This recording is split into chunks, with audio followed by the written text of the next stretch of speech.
This show is sponsored by BetterHelp Online Therapy. Without a healthy mind, being happy is hard. Visit betterhelp.com/kindafunny and see if online therapy is for you.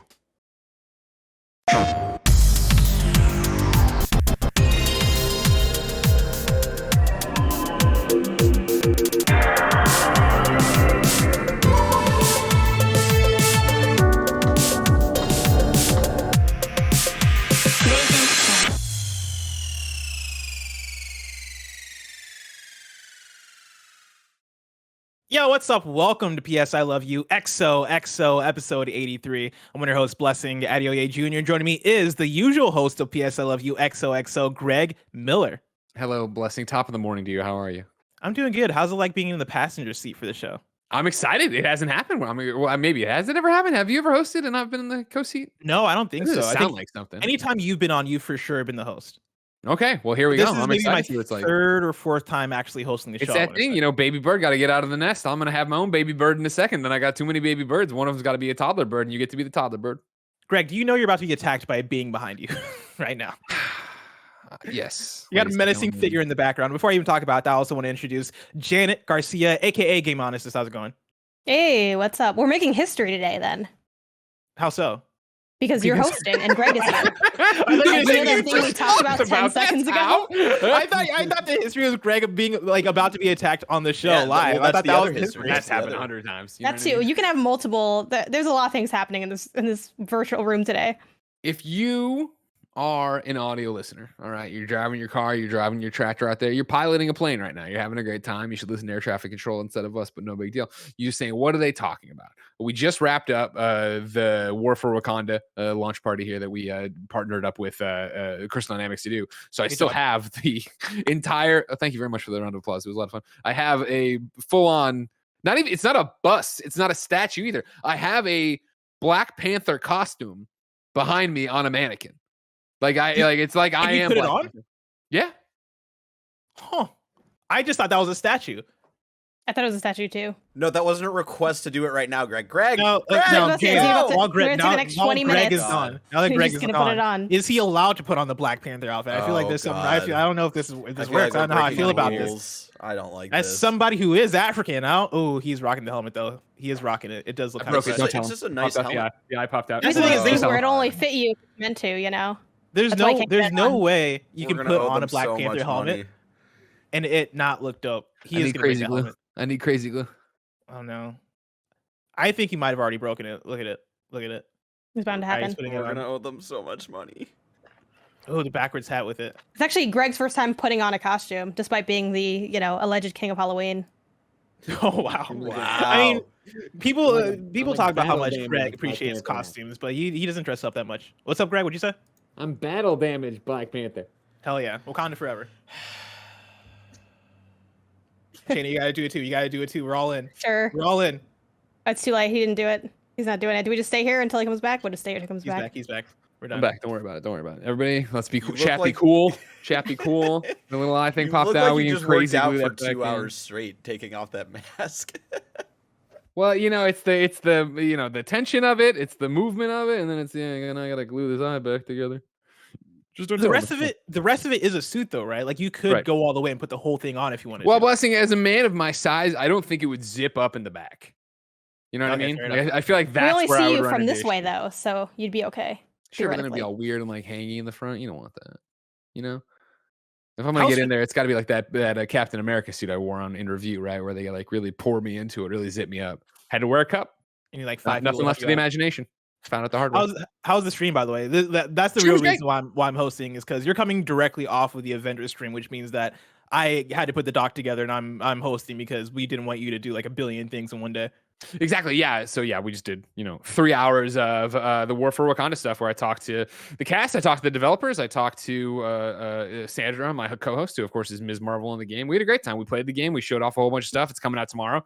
Obviously I'm super stoked about it. So when they approached of like, hey, and that's the thing too of like, I tweeted about this on Instagram about it, but it is hey, they approached us and it wasn't, hey, do you want to host this, Greg? It was like, hey, just kind of funny, want to make this entire thing. And so like, I talked about it on social, but the idea here is really that this was an entire Kind of Funny project where it's like outside of the 15-minute war table you saw in there, everything else was created by Kind of Funny. So Nick did the motion graphics, Andy did the overlays, Barrett did all the tweets, Roger did a whole bunch of edits for us. Kevin obviously was running it back and forth. Joey was in the waiting room, making sure she was babysitting guests as they came, because do they understand they're about to get pulled into Discord? How does that work? All this stuff. So it's been weeks of rehearsal. I guess a month of work probably, and a week of rehearsals to get it to this point. So it's this giant weight off my shoulders, but I am exhausted in the same way I was exhausted with the Kind of Funny Game Showcase. But my reward is getting to play War for Wakanda tomorrow. Yeah, and as we can talk about Ghost of Tsushima Director's Cut, I got that too. Oh, have you? Can you say if you started it yet? I don't believe I can, but I haven't. Okay. So it's easy to say that I haven't. So it doesn't matter. You know what I mean? Oh, The yeah. embargo was like, hey, you can confirm that we're reviewing it on Thursday. That'll be the Gamescast is going to go live Thursday, 5 a.m. And then, I couldn't do anything past that. Oh, yeah. Well, I look forward to hearing about that. I look forward to maybe having it myself. I think I can say that too, that I also have the game. So yeah, we can all say we have it. That's what the embargo covers that part. Yeah, you can say you have it. Hell yeah. Hell yeah. Well, I look forward to hearing about that. I look forward to hearing you talk more about Marvel's Avengers, because I'm sure the talk about that is not going to stop. But for now, let me let the audience know that this is PS I Love You XOXO, your PlayStation podcast, where each and every week we join you to talk about the biggest topics in PlayStation. If you like that, you can watch it live right here as we record on patreon.com/kindoffunnygames, or you can watch it on Tuesday when it posts for everyone on youtube.com/kindoffunnygames and on podcast services around the globe. Housekeeping for you, Hades is out, so why don't you check out the latest episode of The Blessing Show, where we talk all about Hades, Returnal, Splunky, and a bunch of roguelites. That's of course available right now on youtube.com/kindoffunnygames. And I'm going to pimp out that episode as much as possible, because man, we put in so much work into that. So you should go over and check that out. You might want to search. And remember, it's one of the few things we do that's only a video. So yeah, please go check it out. I am, as someone who looks at the back end, I am well aware of the thousands upon thousands upon thousands of you that download all of our shows. Thank you so much for your support. And it would mean a lot for one of our few video products to get some more love. Hell yeah. Something that went up over the weekend, there's a new Kind of Funny Xcast up right now featuring Mike, Gary, and Barrett talking all about Xbox at Gamescom, Hades, and Halo. You can catch that on youtube.com/kindoffunnygames and on podcast services around the globe. Wednesday at 6 a.m. Pacific time, we're waking up and reacting to that Pokemon presentation, talking all about Pokemon Diamond and Pearl and Pokemon Legends Arceus. And so if you want to watch us react to that live, wake up early, put on twitch.tv/kindoffunnygames and have a good time. And then like we just said, this week's Gamecast is coming out on Thursday morning and will be your Ghost of Tsushima Director's Cut review. And so get hyped for that. Thank you to our Patreon producers, Julian the Gluten-Free Gamer, James Hastings, Casey Andrew, Elliot, and Brian Ward. Today we're brought to you by Freshly and BetterHelp, but I'll tell you about that later. For now, let's start with topic of the show. So, like we just mentioned, Ghost of Tsushima Director's Cut is coming out later this week, which I would say, for me, is probably the kickoff to, what are you going to call it? You can't call it Hot Boy Fall, right? A hot game fall. It's the precipice of the gaming fall. Cool game autumn? Cool game autumn. Like I actually like that. Awesome games autumn. I was going to Awesome say like games autumn. Comfy Boy Autumn or something like that. Comfy Boy Comfy Fall. Get comfy, play the games. Yeah. Basically, I feel like we're there. I feel like we're at the kickoff to the fall, which means that I would say right now is the perfect time to look back and forward and talking about game of the year, right? Look back in terms of what are the games that we've played that are game of the year contenders, the game of the year watch. I feel like we're at that place right now. So I want to look back and I will look forward at the games that are also coming out this fall to talk about what game of the year looks like for PlayStation specifically, of course, and have that conversation. But to start it off, I'm going to ping pong around to a couple of different sources because I have the top 10 best games of the year so far based on Metacritic. And so I want to go through that list. I want to talk about games that aren't on that list also. And then I also have a list of games from the Blessing Super Fun Games calendar that we can go through that are probably game of the year contenders. Greg Miller, what's up? In the live chat, the Lou says Fire Games Fall. It's not bad. That's pretty good. I like that because it's warm. I like that.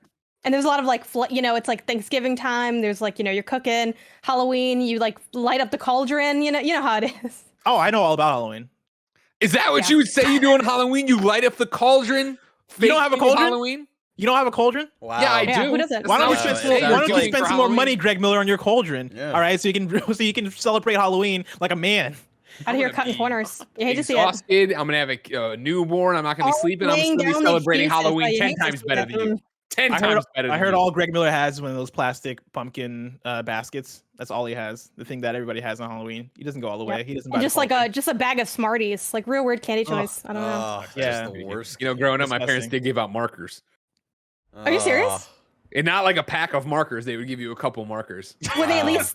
Wait, what? They at were least shit scented? markers. I- They I- were that's shit even markers. worse. I mean, they were like- not Sharpies. They were not Crayolas. They were pencil thin little crappy markers you got that ran out. Oh yeah. What yeah, was yeah, the yeah. logic in the process there? They And why not sucked. other? They Why, sucked. why They- not another they- school supply though? I Why have no markers? like. It's legitimately one of those things. Like, what were they thinking? I don't know. And then it was like I had that moment that's terrifying of like being cognizant of it and knowing it sucked and being like, "Can we please give out candy?" And they're like, "Sure."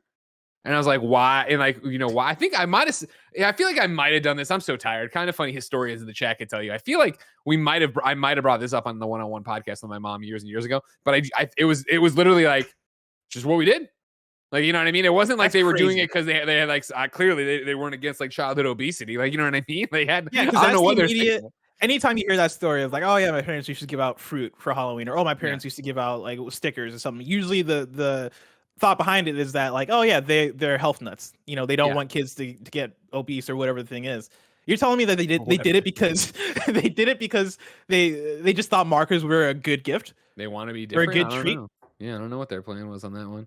And then, you know, I after I changed them and I corrected them, it was like, all right, cool, no big deal. But I remember it must have been the year after that. I had a friend come over for the first time from school, and he came up and he was like, "You're the marker house?" And I was like, "Oh no! Like we have a Wow. reputation, like we have a name." Ugh. Oh yeah. But then why do people keep you're showing giving up out to the marker markers, house? You're being labeled as the marker house. Yeah. Which we know now, but I mean, I was like, what, kindergarten, second grade? I don't know, okay, somewhere in there okay. where I don't think I was cognizant of this is a weird thing my parents are doing, but I think I've nipped it in the bud to jump to, no, I didn't. We're the marker house. Yeah.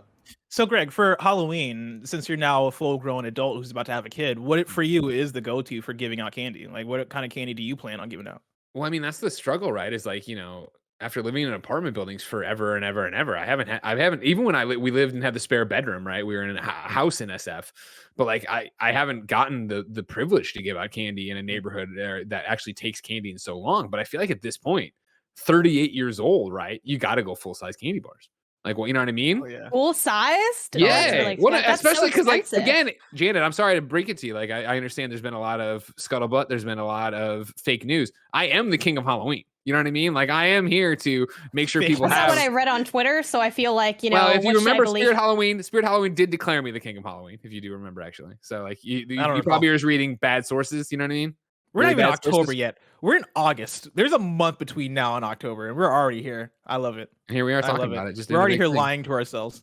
I don't know who's lying about what. I know that I'm not lying, Janet, and I think you should understand. You know, I think honestly, if you're gonna look for a king of Halloween, he should be able to pick out Quentin Tarantino in a lineup. That's all I'm saying.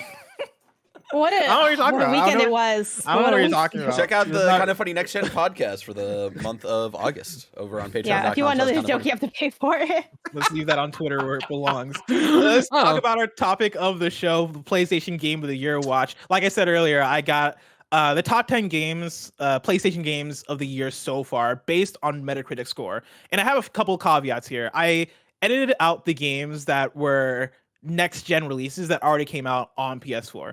And so there were games, I can't think of one off the top of the head, but games that already came out on PS4 that came out on PS5 in the last year, those were on Metacritic. I took those out.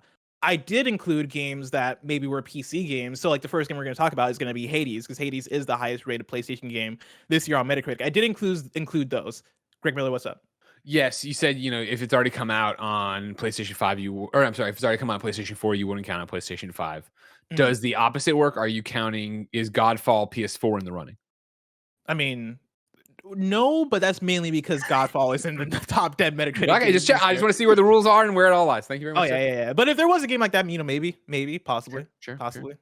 So let's start off with number one. The number one is Hades right now at 92. Strike it off the fucking list. Lazy pick. Come on. We're going to talk about Hades, a game that came out already?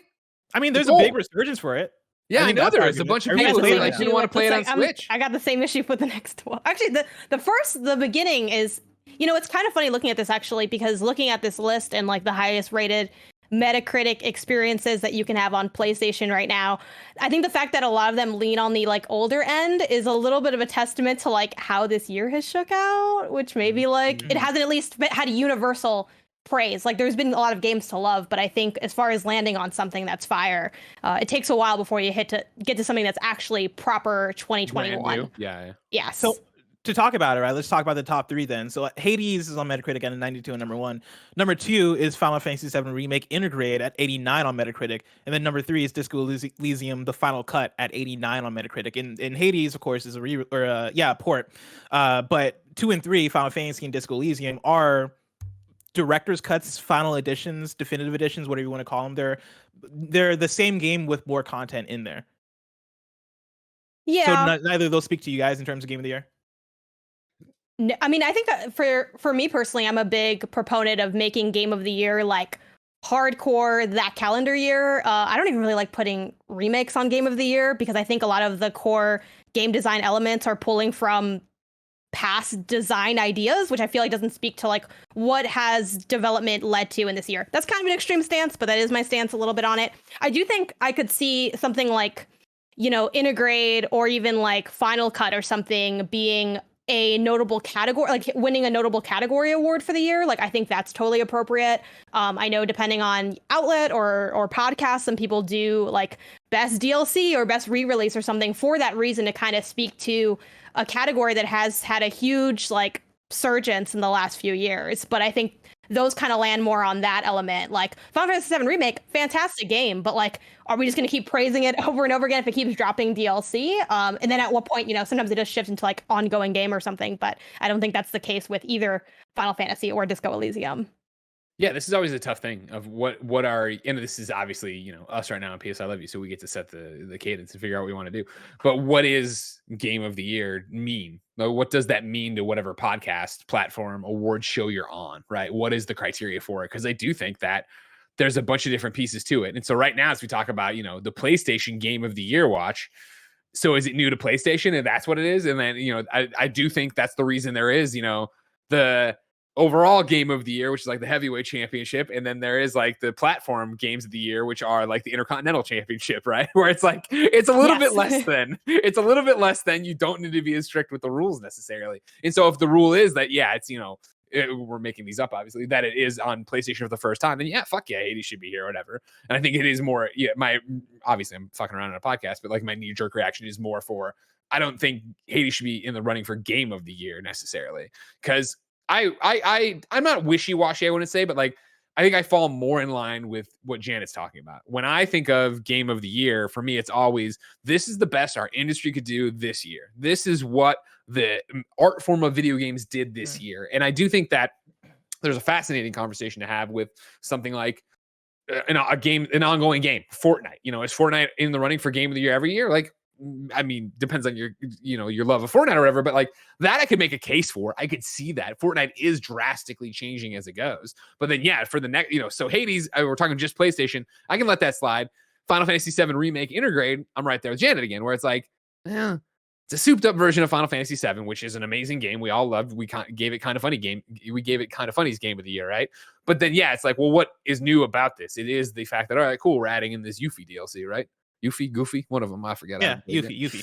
And then it's like you get to Ghost of Tsushima, right? Okay, director's cuts out. Like, well, it adds Iki Island, and how much? I have not started it. I don't know how much is that, and how good is it, and yada yada yada. Is where do you want to start going for best expansion? And then is that an expansion? Because that's like the way they're doing it is very different than something like Marvel's Avengers is doing, which is very different than something like Fortnite is doing it. Like, this is both the maddening part of it and the fun part of it. If we were at IGN still, and Blessing, sorry, you never worked there because they only want true kings of Halloween, queens of Halloween. Okay. But if we were at IGN still, then I think there'd be a different conversation, right? You know what I mean? In terms of like, okay, cool. What are the actual things? Where are we breaking this down? Yada, yada, yada. What is a DLC? What is an expansion? And that shit I hate. I always hated making the top 25. I always hated arguing with my friends. I always hated getting into fights in this damn boardroom about shit I don't even care about. Like, can we just talk about these games that are all fucking awesome and then make our little fun someone reasons just on the phone, like, I have something to say. It's like, you're not in the room. Yeah, exactly. Oh my God. Don't even start on the speaker. But, I do think it for the sake of PlayStation specifically, it might be fun. And obviously this is us kind of touching base like a little bit over midway through the year, but it could be fun to have like a back for the first time category where that is where ports, that is where stuff that gets expansions can exist. Because I do think it's worth noting those games, especially because like, this is a PlayStation show and it's totally possible that people listening only have a PlayStation and only play games when they're on PlayStation. And I think it is still worth having, conversations about Hades, conversations about whether or not those are like worth digging into and what value they have. But I think they do kind of belong in their own sort of side category to the whole situation of PlayStation Game of the Year. That's something I was going to add too, is there's so many people that probably listen to this podcast, people in general that only play games on PlayStation. And so I remember last year telling lies for the show. And it was my first experience to telling lies. I remember how fun that podcast was because of course that wasn't a new game, but it was new to me. I forget if it was new to Greg or not, but I think you played it at the same time as well. And we had a whole discussion on it on this podcast because it was this new PlayStation thing. And even though it isn't this big, even though it wasn't a big release for the industry at large, and talking about it in the game of the year sense, in a wide way, might make less sense because it was very much a port from another platform. For the PlayStation Game of the Year, or for notable PlayStation games of the year, I think that I'd be down to include those types of games in the conversation. I guess for me, when it comes to Disco Elysium specifically, I'm of two minds with it. I have a notes app in my phone where going through the year, I've been listing games that for me are of the level of being on my Game of the Year list. Sure. But with that, I created two lists. I created a personal list of this is a game that if I'm ranking every single game I played this year, this is very personal. This is why I enjoyed it. And then I also have another list that would theoretically be my submitted games if I was to submit a Game of the Year list. Disco Elysium is on my personal list. Disco Elysium is not on my submitted list because I think it comes back to what we're talking about in terms of how we view Game of the Year. I also view Game of the Year in terms of I'm looking for a game that made an impact on the industry. I'm looking for a game that meant a lot to the industry, a game that felt new, a game that really cements what 2021 is in gaming. And for me, it's so hard for a game that is older or a game that is releasing in a definitive edition to do that. I don't go as far. I'm not as extreme as Janet when it comes to remakes. For me, it depends on the kind of thing. Because like Resident Evil 2 remake, for example, was one of my Game of the Years that year, and that was very much a remake. But I think there's a certain extent where you can go with it where it brings enough newness to it that I'm like, I was gonna say that's reimagining, right? Yeah, that's like Final Fantasy VII remake last year, right? It was like so different. This is more like Disco Elysium, the final cut, for sure. And that would be a Game of the Year conversation, not a PlayStation Game of the Year conversation. Yeah, and that's a remaster, right? But I think there's also those that are kind of in between. When I think of your Demon Souls, or I think of your Shadow of the Colossuses by Blue Points, I feel like that's where things get kind of murky. And Shadow of the Colossus that year probably was my Game of the Year list, but I think that gets into the more Janet section of I might cut the line here because that game is very much the same as the old game. That game is in some ways for a lot of people held back by the mechanics of the old game, like Greg Miller. But for me, who is a person that loved the old game, the old game was one of my favorite game. The old game being one of my favorite games ever, right? Like I played the new Shadow of Colossus and I'm like, this is a 10 out of 10 perfect experience for me, and it's one of my favorite games of the year. But that gets into a whole thing. Disco Elysium Final Cut, for me playing it for the first time on PlayStation, it is easily one of my favorite games of the year, and one of the best games I've played this year, especially when we talk about the writing, when we talk about the world building, when we talk about the depth of the story, when we talk about the choices, when we talk about what it does with its RPG mechanics and creating something that very much feels like a true Dungeons and Dragons inspired RPG. I think Disco Elysium does so much with that stuff that, yeah, for sure, like that's in the conversation for me. But that's for sure either a personal conversation or a PlayStation specific, new to PlayStation conversation I would put in for sure. Coming in tied at number 4, we got It Takes Two and Ratchet and Clank Rift Apart, both sitting at 88 on Metacritic. What do you guys think? I mean, I think those are like two fantastic games. I will say It Takes Two. I feel like it takes too long, especially as a mandatory co-op game. It just goes on. And I know some people might be like, yeah, and it's great the whole time. And like, I think the game is fantastic. I love how it takes like the mundane and makes it fun and novel. And I think one of the things I appreciate most about it is that I had no idea what was ever coming next. Like, you did get a sense of, oh, we're going into this area, but even like the creativity of like, we're entering a snow globe or a clock, and the way it kind of imagines those spaces and those mechanics is so fun and fresh. But it's just like a lot of game in there. And I think it would have been a little more powerful if they had just picked the absolute strongest areas, because I do think some are more fun than others or more interesting than others, and just left that there. I also think the Book of Love, kind of a weird character for a lot of reasons. The accent was a choice. Like, that struck me as a little bit weird. And I think the narrative was a smidge weak, but I will say, having finally finished it, without spoilers, like, there's a point near the ending where I was like very moved, and I was shocked by that because I wasn't really expecting to like have the game make a big emotional impact on me. But like, there's a moment that gets super quiet and it feels like very emotional and personal and intimate, and I'm like, wow, am I like weeping over these dolls walking through this platformer? But yeah, it was definitely like a blast. And just a shout out to platformers making an impact this year. Definitely one of my favorite genres of all time. So it's always fun when someone comes into the space and really nails down the feel of it all. Here's what I'll say, Blessing Adeoye Jr., about these two tied at 4th place. And it's going to be shocking. It's going to be appalling to some of you, but somebody's got to say it. And it'll be hashtag Greg Miller and Hard Truths. Like, both of these are fantastic games, and I find it hard to believe that they're sitting here tied, because I think It Takes Two is a head and shoulders better game than Ratchet and Clank Rift Apart. I love Ratchet and Clank. This is not a knock against Rift Apart. It's just It's just the fact that I think It Takes Two was so ingenious in its level design and was so great in that handcrafted, just as Janet was talking about. Every level, every biome is something new. And I'm with Janet that the game, I think, goes on too long. Case being, of course, is the fact that I was playing this with my wife, who totally did not vibe with the story and was not enjoying it from that. She enjoyed the gameplay of it, but not the story so much of it. And it went on so long that she tapped out. And so I actually have a level and a half to finish It Takes Two. That's so sad. Was she not coming back? Like, she's not going to jump back in? It's honestly one of those things where she doesn't like it. Like, you've been there, right? We've all been there with a co-op partner where they're just not vibing with it. And so, like, to bring her back into, and this is because we did this at launch. Like, I've had a level and a half of It Takes Two since March. And it's that thing of, I could try to drag Jen back. I could ask her a night and we could do it, but she doesn't enjoy it. And the fact that she doesn't enjoy it radiates off of her and then makes me enjoy it less, because I feel like I'm making her do it. So what I keep meaning to do is tell Blessing I need him to come finish this with me, because I know how much he loves it. I was going to say, just tell your wife It Takes Two. Does she realize It Takes Two? Exactly, right? Or you could restart it with me, Greg, because I got about... It's the whole fabric of the game. I got about 10 minutes in before Lulu started freaking out after taking a month to convince Alyssa to start it with me, and then we have not been back, and that was like a month after launch, so... See, it's the historic problem, as you'll see with a few of the different games I'm probably going to talk about on these lists, right? Of just like...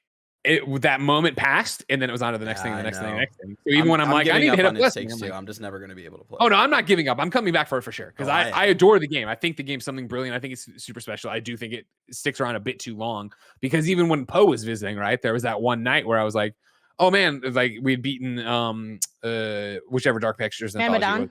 No, the other one. Little Hope. We beat Little Hope, and so then we had one night left, and it was like, all right, cool. And I'm like, this is a really good one, but we're not going to finish it in one night. And I also know that when you go home to a different time zone and have to take care of your kid, and I'm over here having to take care of my pregnant wife, like there's a million things going on that are going to make that way too hard. And I'm not good. This is the problem I struggle with for any of my friends that join. You'll have to wait for the kid to get old enough to be able to play with me. Oh my God, then you Janet, can finally finish the story. Oh, Janet, you're preaching the choir on that one. I can't wait to have 2 TVs set up there. Jen can just go out in the yard, do whatever she wants. Dragging a 4-year-old playing whatever shooter. Damn it! I mean, like, pull it together. I need a revive. How old were y'all when you played your first game? I mean, I wasn't playing that when I was 4, but like I was probably about 4 when I started gaming, 4 or 5. I was definitely 4 playing Wayne Gretzky's 3D hockey. I remember it. So, I think It Takes Two is something that's truly special, and I think that radiates off. Yeah, Sorry, go ahead. That's such an interesting like take. I don't know where I land on that. I'm kind of, I guess, in the opposite, in the sense of I haven't finished Ratchet and Clank Rift Apart, but I think It Takes Two versus Ratchet is the age-old question of like, is it more interesting to be daring, or is it more interesting to be a little bit polished? Because I think Ratchet and Clank's polish and what it executes on is like above and beyond like one of the best experiences of the year, even if it's one that kind of, didn't like light me on fire in the same way as maybe other games did, but I have to like give it its flowers in the sense that it's incredibly well designed and just like, you know, Blessing used the phrase like I think maybe last episode or something, talking about it, calling it a visual feast. I think that was something that was mentioned. Like it's like, sure, is this like reinventing the wheel? No. Is it the same problem that I kind of have with the franchise at this point? Yes. Is it good as hell though? Yeah. So like for me, I definitely put Ratchet above It Takes Two. But I do agree that like It Takes Two is doing something that is special. But I think maybe because it's so lengthy, it doesn't like, I think It Takes Two is better than like A Way Out, for instance, which was Hazelight's last game. But I liked A Way Out more because of its story and kind of how it married those pieces together. So yeah, for me, I take Ratchet above It Takes Two, but I do think it's an interesting thing to bring up. It's one of those things I'm checking you, no lies detected. Like, you know, Ratchet is fantastic. And it is a game that I played with a dopey smile on my face the entire time. And I enjoyed it. And you only need one. Exactly. I mean, that's how, you know, why am I a single player gamer? You know what I mean? It takes one. That's what they should have put the subtitle on this one. Yeah. But I love Rivet. And I think enough time's passed to say that I love, it's been a long day. Rivet's Clank. What's Clank? Rivet's, one of us knows. Really coming through. Wow. Are you shit. I don't know. I don't want to look. Something with a B? Like, I don't know. Like Rivet and oh gosh. how the fuck do none of us? We're three hosts on a PlayStation podcast. Ratchet and Clank. I didn't Rivet. finish it. Y'all finished it already. It was Kit. It was Kit. It was Kit. Kit? Rivet and Kit? Yeah. Well, don't they give Kit her name late too? So it's like a little bit. I don't know. It doesn't matter. I thought Kit's name was gonna be Katie. Like KT. That's one thing I wanted to bring on the review, but it was spoilers. But I'm like, why didn't you guys name her Katie? So easy. It was right there. It was right there. Sorry, carry on. No, it's fine. You know, I love that story. I love those characters. I think, you know, for me, Rivet and Kid actually stole the show, where I was more into them than I was Ratchet and Clank. But yeah, I had a great time with that game. But again, I think it is, you know, exactly what Janet said, where it's like, all right, cool. I feel like you play that game and you know what you're getting. Like, don't get me wrong, it's gorgeous and amazing and like, you know, a visual stunner, fun to play, really cool weapons and stuff. But I was never put on my back heel like, holy shit, they're doing this. And some of that might be previews and whatnot, blah, blah, blah. I kind of felt like that when Rivet started dancing, but I get what you mean. Started doing all the different I was like, she's busting it down over here. I was like, yeah, this is a pretty good game. See, I lie more on the side of It Takes Two being better. Like for me, I love It Takes Two so much, and I think for me, Janet kind of put it well of like, you know, polish versus a game that's going for something that's interesting. And for me, playing Ratchet and Clank Rift Apart, you know, I adored it for how good it looked. I adored it for the spectacle. I adored it for returning to these characters that I loved. But one of my I had quite a few complaints of the game. One of them being that for me, this story was as predictable as, you know, it could have been. Like, it very much was a Ratchet and Clank game. And even when you get into the Rivet and Kit stuff, there are beats in that storyline as well that for me harken back to classic Ratchet and Clank of, oh yeah, these characters have the same dynamic, these characters are having the same struggles, these characters are going through the same loop. And I never found myself super invested in the story further than, oh yeah, this is the fun Ratchet and Clank story, I'm getting the fun Ratchet and Clank characters and all that stuff, which I love that humor, I love that world. But for me, It Takes Two did take that narrative to the level where, again, not a like mind-blowing or boundary-pushing story, but it was one that I thought was heartfelt at many times, and one that did have big moments for me, whether it was them going into space or them doing like the thing in the Wonderland kind of area, or like them interfacing with what was the name of the book again? The Book of Love. Doctor, whoever's Doctor. Yes, that's what I thought. But then I'm like, is that right? Like, yeah, with them interfacing with the Book of Love, right? Like, even, and I agree with Jane about that character. Like, half the time, me and the person I was playing with were like, some of this character, like this character is so weird to put in this game. That said, even that character had their moments of adding fun and levity to the Dr. Hakeem, the world. isn't it? Hakeem, that's what it was. Yeah. But like that character had many moments of adding, I think, a lot of energy and humor to the world that, like, I don't know, there's something about what they built there with It Takes Two that worked so well for me, let alone the actual game mechanics that were interesting from step one all the way to the end of the game. The way in which they paced it out, the way in which they would dole out new mechanics, the way in which they would develop mechanics, but then go right on to the next one in a way that by the time I got far into that game, I was like, man, this is so Nintendo-like in the experience. And when we talk about 3D platformers, Nintendo's who I look to as the kings of that, right? They know how to make a good 3D platformer if you look at Mario.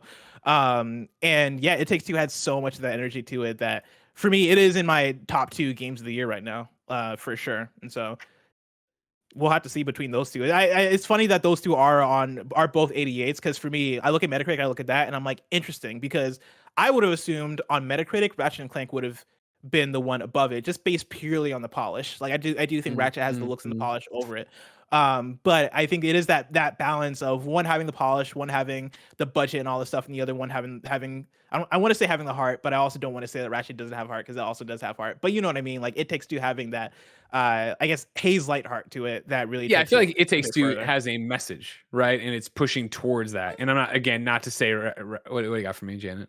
I think so without spoiling it, I feel like it feels very much like it's telling one story and you're like, I think I know where the story's going. And then it kind of ends in a place of ambiguity to the point where I feel like it was a narrative cowardice. I feel like they didn't have the guts to pick a side, so they left it kind of purposefully vague. So they're like, if you wanted it to go X way, you can't say it didn't, and if you wanted it to go Y way, it easily could have, based on your reading of the situation. Which is not to say that you're not allowed to have ambiguity or cliffhangers in the ending of your stories, because I do think it can be powerful. You know, like I think this was like the ending of Sopranos without the weight and intrigue. It was just like, really, which way did you go here? And narratively, actually, like totally am on the other side. Like I thought that the story was super weak. Like I thought the writing was a little bit cringy, and I think it was kind of heavy-handed in like what it was sort of trying to do. And yeah, I think especially compared to Hazelight's last projects, when it comes to narrative, like I wasn't nearly as invested. And then personally too, like from a game philosophy standpoint, I don't think platformers more than almost any other genre need to have like that powerful of a narrative to begin with. Like Ratchet and Clank, it is true, it is kind of formulaic, but I don't come to Ratchet and Clank for like the story ever, even when I didn't know what the story was, just because of the kind of game it was. Like I think it is a bonus if you can come out with rich storytelling in a platformer. Like that's one of the things I really like about the Jack and Daxter series. But I kind of come to it as long as it's not, notably negative, you can kind of do whatever you want narratively. And I actually think It Takes Two was a notably negative story. The story was my least favorite part of the whole experience. But yeah, I can't believe y'all got me out here defending Ratchet and Clank. This is such a weird day. Well, for the Ratchet thing, what I think is interesting, is, like I don't come to that a Ratchet and Clank expecting a story.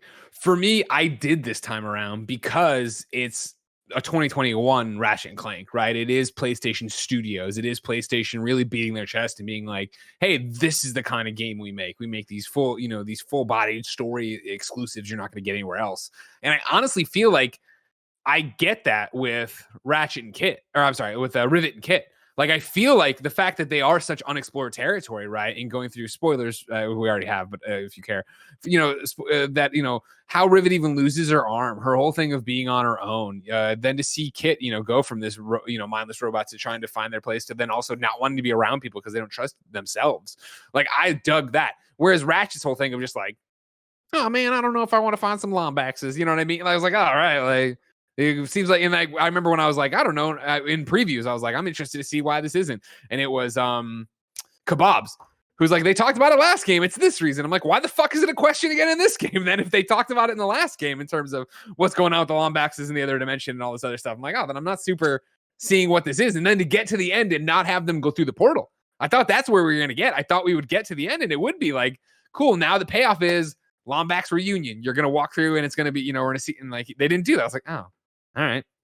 For me, it's the fact that Ratchet does put its story front and center. Like if it was a Mario or a 3D platformer that was like, fuck it, the story is that you're traveling, or the story is that like the story is very much in the back seat, right? Like it is something to service the gameplay. I would be 100% be there where I'm like, cool, I'm in the gameplay. The Ratchet gameplay will take me through.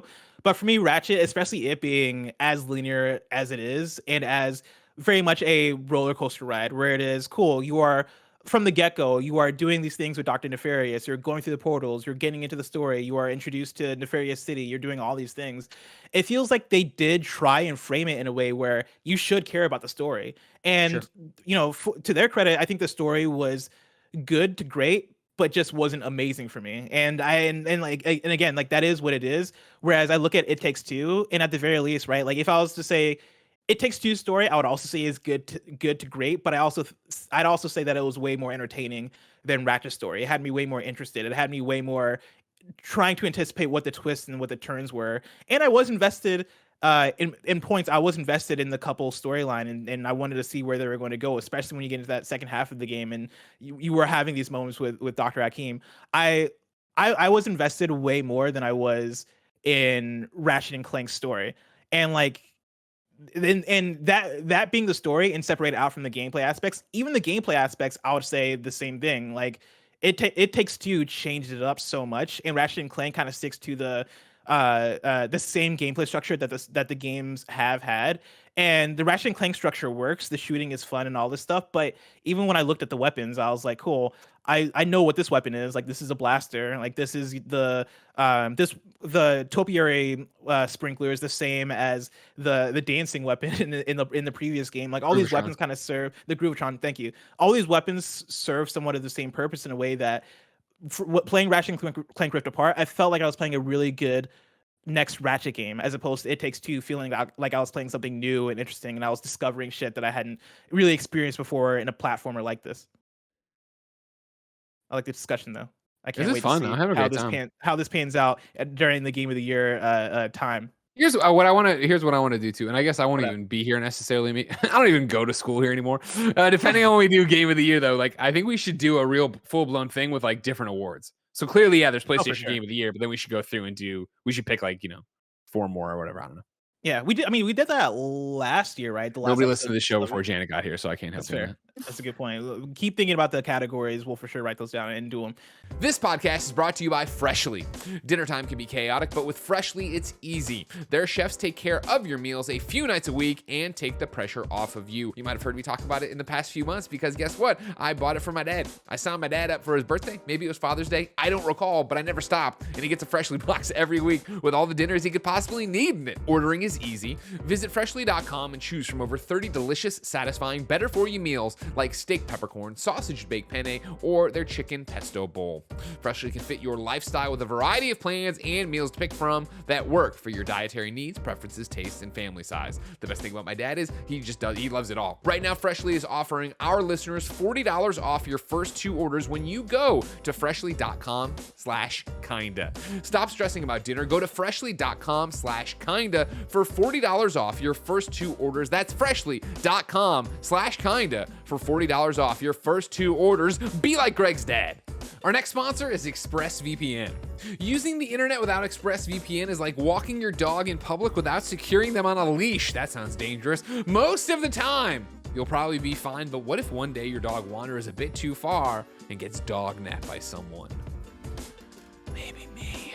Why does everyone need a VPN? Well, ladies and gentlemen, every time you connect to an unencrypted network, guess what? Something like a hotel, a cafe, an airport, your grandmother's, your online data isn't secured. Any hacker on the same network can gain access and steal your personal data. That's right, don't trust grandma. So it's time to use ExpressVPN. Of course, Kinda Funny's been using ExpressVPN for quite some time because, of course, ExpressVPN has been good to us, so we like to be good to them. Again, we've been using ExpressVPN back at the office for quite a while, and we will be at the new office when we get in there in 2022. The idea is simple. It just locks out the bad guys, and that's what we all need, right? No more bad guys. Secure your online data today by visiting expressvpn.com/kindafunny. That's expressvpn.com/kindafunny. And you can get an extra 3 months free at expressvpn.com/kindafunny. Number 6, though. We have Guilty Gear Strive sitting at an 87. Again, It Takes Two in Ratchet. We're both at 88. Guilty Gear Strive, 87. I believe am I the only person that's played Guilty Gear Strive here? That's correct. Greg Miller from kindafunny.com. Blessing, I need you to be honest and clear the mechanism and just tell us straight up. Is this one of those things where I know this is just your Metacritic or whatever, so we're just going straight down the list. That's why we're there. Is this one of those games that is so good it should be considered for PlayStation Game of the Year and won't be because it's a fighting game and so it's already a niche thing? Or is it just how the Metacritic shook out for it? I would say yes and no. It's hard to say because with fighting games, there's so much for the audience that if I'm looking at you, Greg Miller, or if I'm looking at any gamer that is not into fighting games that much, I don't think I would try and sell that person on Guilty Gear. Like Guilty Gear is very much, I would say, a fighting gamer's fighting game. And it's accessible, right? Like if you're new to fighting games and want to get into a fighting game, I think Guilty Gear Strive is a great one to hop into. But I also think you would have to have the mindset of wanting to get into a fighting game in order to get into it. Like when I think of a game of the year, I think of games that you can maybe sell a wide range of people on. I think so many people can get into a game like Ratchet. So many people can get into a game like Returnal. So many people can get into a game like It Takes Two or Chicory or plenty of the other games that we're talking about. And I'd say that's partly that's because platformers and action adventures and all these things are easy genres to get into. But yeah, Guilty Gear, oh, it's definitely in my list for my favorite games this year, is what I'll say. Like it'll maybe be in my top 5 because if I'm speaking in superlatives, it is probably the best looking game I've played this year. Graphically, it is super beautiful. The art style is incredible, and that's been the case for so many Arc System works, especially in recent years. It has that. The music is some of the best music I've heard in a game this year. Like their soundtrack is just off the chain, and the gameplay is just there. The gameplay is fun. Like it has me in it. The one thing I'd say, and that kind of comes back to your question of, is it game of the year or is the Metacritic just incredible because it's quality for being a fighting game? The fact that I played Guilty Gear hardcore. I use hardcore loosely. I played Guilty Gear a lot in the I use the softcore definition of hardcore. I played Guilty Gear softcore for 3 weeks straight, and I dropped off of it pretty much after that. Like I've not played Guilty Gear in quite a few weeks, and when it comes to a multiplayer game like this or an ongoing game like this, I want that game to hook me for months on end. For me, that's what made Apex my game of the year in 2019, is the fact that I played Apex that whole year, right? Like for me, that is what makes a multiplayer game of the year, right? Like for you, you still play Avengers. That's probably going to make Avengers, or that probably made Avengers one of your favorite games last year, and is going to continue to make it one of your favorite games this year. Is the fact that it has its hooks in you. You want to keep coming back. You want to keep playing. Knockout City, that was kind of my barometer when we first talked about it. Is Knockout City, when we first played it, I was like, damn, dude, I'm having so much fun with this game. Like this game is probably going to be on my list. If I'm playing this game still in July or August, maybe that puts it in the game of the year category for me. And right now, like I'm not playing as much. I was gonna say, are you playing it right now? But I might go back to it, right? Like if I go back to it in a new update and I get rehooked on it, that for sure will bring it back into the conversation for me. But Guilty Gear, I would say the jury is still out. Ask me again in November to see if I've gone back to Guilty Gear and I get re-addicted to it, and that might be the thing that really cements it for me. Next up at number 7, we got Chicory, A Colorful Tale, sitting at an 87. I guess that's tied with Guilty Gear. I should have said both of those are number 6 then. But how do you guys feel about Chicory being on this list at 87? I'm taking Chicory and I'm knocking Guilty Gear out. Like we're doing a 1v1, which is ironic because it's a fighting game. Like those characters would definitely like destroy everyone else in that world. Character from Chicory can take on Soul Bad Guy. Yeah, like for mine was named Taco because it's like your favorite food or whatever. Taco, just toe to toe, square up. But yeah, in all honesty, Chicory is not just my PlayStation game of the year right now, but my like game of the year period. I just think it's fantastic. I think it hits everything. Like the only complaint I have about it is that the boss battles are sort of weak, both in like gameplay and in like the way it helps progress the story. That's it. That's my only qualm. It's fantastic. It has so many interesting details. It's heartfelt. It brings in so many genres. Like I think it's so clearly a game that is built on the design of many great games that came before it, yet manages to feel completely fresh, despite pulling on things like Link's Awakening, despite reminding me of like Splatoon when you go through the ink and swim around. Like it's just so incredible, and the writing's just fire. All of the dialogue is charming and quirky. It makes me want to do all the side quests, and I'm not a completionist by nature, but I platinumed this game, and I would do it again. It is just, I have nothing but good things to say about this, and I recommend it to anyone that likes games, period. So, yeah, I mean, I could continue on this rant, but I mean, I'll echo so much of what you just said. Chicory is another one for me where it's for sure going to be on my list. I loved it so much, and when we talk about writing, like you talk about how good the writing is. For me, a thing that makes a game like this, which is it's a Zelda-like game, but with a lot of dialogue and a lot of story there. The fact that I felt at times that it was invoking similar feelings as it had playing something like Undertale, and it's hard for anything to measure up to Undertale for me because I love Undertale so much. But there's moments in Chicory where I was like, man, I'm getting that warm feeling that I love playing an indie game like this. You know, I love having this. I love this feeling. And so that alongside the art style being something that's super unique, the fact that you can paint any screen in the game and color in any screen and feel creative in any screen, I think that is such a novel thing and something that's worth pointing out, alongside the puzzles and the exploration being well constructed and really fun to go through. Like I loved playing I loved my week playing Chicory, and so for sure I'd say it's in the conversation. Greg, this one you played well, also, right? Yeah, I did. I left off with. I just met the Queen Barbosa, the Queen, whatever Okay. she is. Yes. Right. So it's one of those that I haven't gone far enough in, and I need you guys to tell me if I'm not enraptured with it, am I about to be? Because it's that thing where I enjoy Chicory fine. I think Chicory is a good game. I enjoy what I play. I'm with you that the puzzles are cool. You know, I like the one where you have to figure out how to move the moving platform, lay out paint trails for it to go eat. Then you get to climb on and do stuff. There's a bunch of obviously brilliant stuff in there. Painting is fun and all that stuff.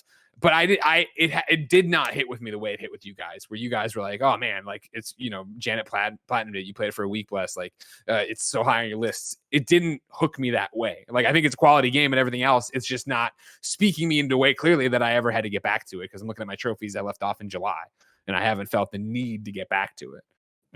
Is there something coming that would push me over the edge, or is this what it is and it's either for me or not for me?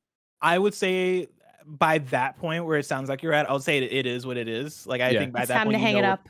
It's time to hang it up. Like you know what you're in for. It is that game all the way through.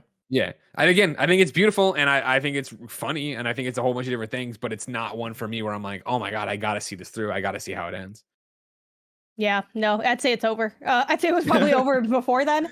That's such like, I always love that question of like how far in you need to go into any given game to feel like you have seen all you need to see.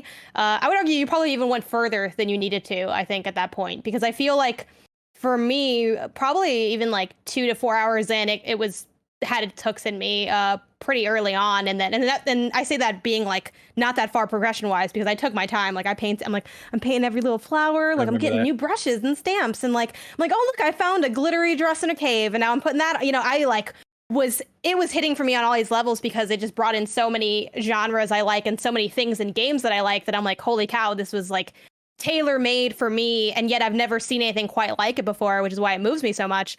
But yeah, I think once you get maybe the first like extra brush ability, like maybe the second extra brush ability, you kind of already have seen what the game is. And I do think it gets even better over time, but I would argue that you've seen like the core of the experience. So yeah, I mean, it's sad to hear, but you're not the first person to tell me that. So it just is what it is, you know, and I encourage people to check it out regardless. That's why I love where games are at. I love that games are so diverse that you guys are like, oh my gosh, I'm all in on it. And I mean, I can see the appeal of it, but it's just that thing of for a Greg game outside of a critic game, right? Not something I'm reviewing or playing. And that's what I was, you know, you're talking about like, I went further than I needed to kind of thing. At the time, we were trying to get it for the review. You guys, Bless had already beaten it. You and me were playing it at the same time, Janet. I forget what happened that I got stopped. Then we were going to do the one, and it was the one where we went and everybody met at the studio and we filmed that video to announce that I had to leave here early before we even got to the review of it. So yeah, I've never really talked about it, but I enjoy it. Yeah, it's just, it's not hitting on the level where I'm like, oh man, I got to go through and see what it's all about. Like I get it's similar to what we've been talking about a few times here, where it's like, all right, cool. Yeah, I get it. Self-doubt and your own demons inside of you, you know, the harshest critic kind of shit. Like, I'm like, all right, I see where this is going. I understand what the heartwarming message of this story is. I'm just like, all right. You're the wielder. Only you can. Now the town will just be black and white forever. No, I'm just kidding. You should stop playing, probably. I'll send you my login information and you can just platinum it for me. And then you can feel like, you know, you finish that and save it to the people. But you have to give me a platinum though in exchange. So sure. I don't know. You name it. My name is Mayo. My name is Mayo too. Which one you want? If you're gonna give me cheap platinums, I want like, well, I don't feel like I wouldn't even want those, because then there's the shame of knowing that you're like a trophy scummer. So I don't know. I'll get back to you on what the exchange would be. I can get you this Legends of Talia Arcadia, and I think it took all of 30 seconds. Yeah, 30 seconds on my PSN profile. It's not a real game. What isn't a real game? From scratch. Whatever, the Legends of Talia Al Ghul. What did you just say? Legends of Talia Arcadia. I have the platinum. Sounds real to me. I have the other that platinum. Sounds like a video game generator ass game. Shuhei's got the platinum in 3 different territories. Oh my A god. lot of Wait, games does he sound that really? way. Yeah, she has got the platinum in 3 different territories. Oh, good for him. Good Yeah. for Putting in him. that work. Yeah. At number True 8, gamer. we got Returnal sitting at Yeah. 85 on Metacritic. And I'll So- say that this so is my hard on game the of the year list. so far. I think we talked about this recently. Like, for me, it's my current number 1. You know, love this game so much. I understand why it's sitting at 85. I think there are a couple of things in terms of the difficulty in the save states and stuff like that I think hold it back a little bit. But just in terms of, you know, when we talk about what we look for in game of the year, what games bring, right? Like, I think Returnal brings everything that I want in a game. I love the visual design of the world. I love the music. I mentioned before that Guilty Gear Strive has probably the best music I've heard in the game. I'll say Returnal is probably the other game I've played that has some of the best music. Also, shout out to Chicory, but talk about Returnal right now. Like I love what it does as a roguelite. Again, check out the Blessing Show up right now, 20 Where minutes. can I get that? youtube.com/kindafunnygames. I talk a lot about Returnal and a lot about Hades. But yeah, like I love what it did with the world, with its world. I love what it did with the story, and you know what it does with its gameplay, and the fact that I spent 30 hours in that game just going through the motions, being addicted the whole time, I think does so much for me in terms of this is a me ass game and everything I want. You know, just let me get lost and let me just listen to a podcast or fucking go through the loops and get into the combat and just keep going. The DualSense integration is pretty cool too. Oh my god, Oh, it yeah. feels so Yeah. good on my controller. Yeah, But I will say Returnal's this is like I can't I can't get good enough to do it and see it through. Like I'm not inherently a shooter person, so I'm like, people always mention like, why don't you just say it's not for you? Like, why do you have to say you don't think it's good? I'm like, because sometimes I don't think it's good. But in this case, like this one, I can't even get a read on it because I can't go far enough in. / I don't want to take the time to build the skills that I would probably need to really see it through. This is one that I like refuse to delete because I want to go back, especially because you love it so much. I'm like, I gotta see like, what makes Blessing tick, right? Like that's enough reason for me to want to go through it. But I don't know that I'm going to be down to take the time to put in the work for it. So it's TBD for that one for me. Like I kind of don't even have it in any of my lists, not because it's not phenomenal, just because I'm like, I can't get like my finger on the pulse of this to figure out how I would fully feel about it. Like I haven't spent enough time. I did play like 4 hours of it though. I got to the boss, but I died. And then I'm like, I don't want to do it all over again. Like, but I did love like the weird creepy lore. Like I was into going to like into that house. I was like, hell yeah, like let's walk around this. Like when it got like a little walking simmy, I was like, this is cool. And like I love the atmosphere, but I'm just like, this thing, I think it might just be a little too much for me to try to spend time with. I just want to second Blessing's takes here, just because I think so far it is my PlayStation game of the year so far, like game of the year. That's still up in the air, but I miss that gameplay loop. I miss the moment-to-moment gameplay and the shooting and stuff. Like I'm not the biggest like shooter guy either, but there's just something about the gameplay in there and like the way that they are able to fit the Housemarque arcadey style gameplay into a third-person shooter.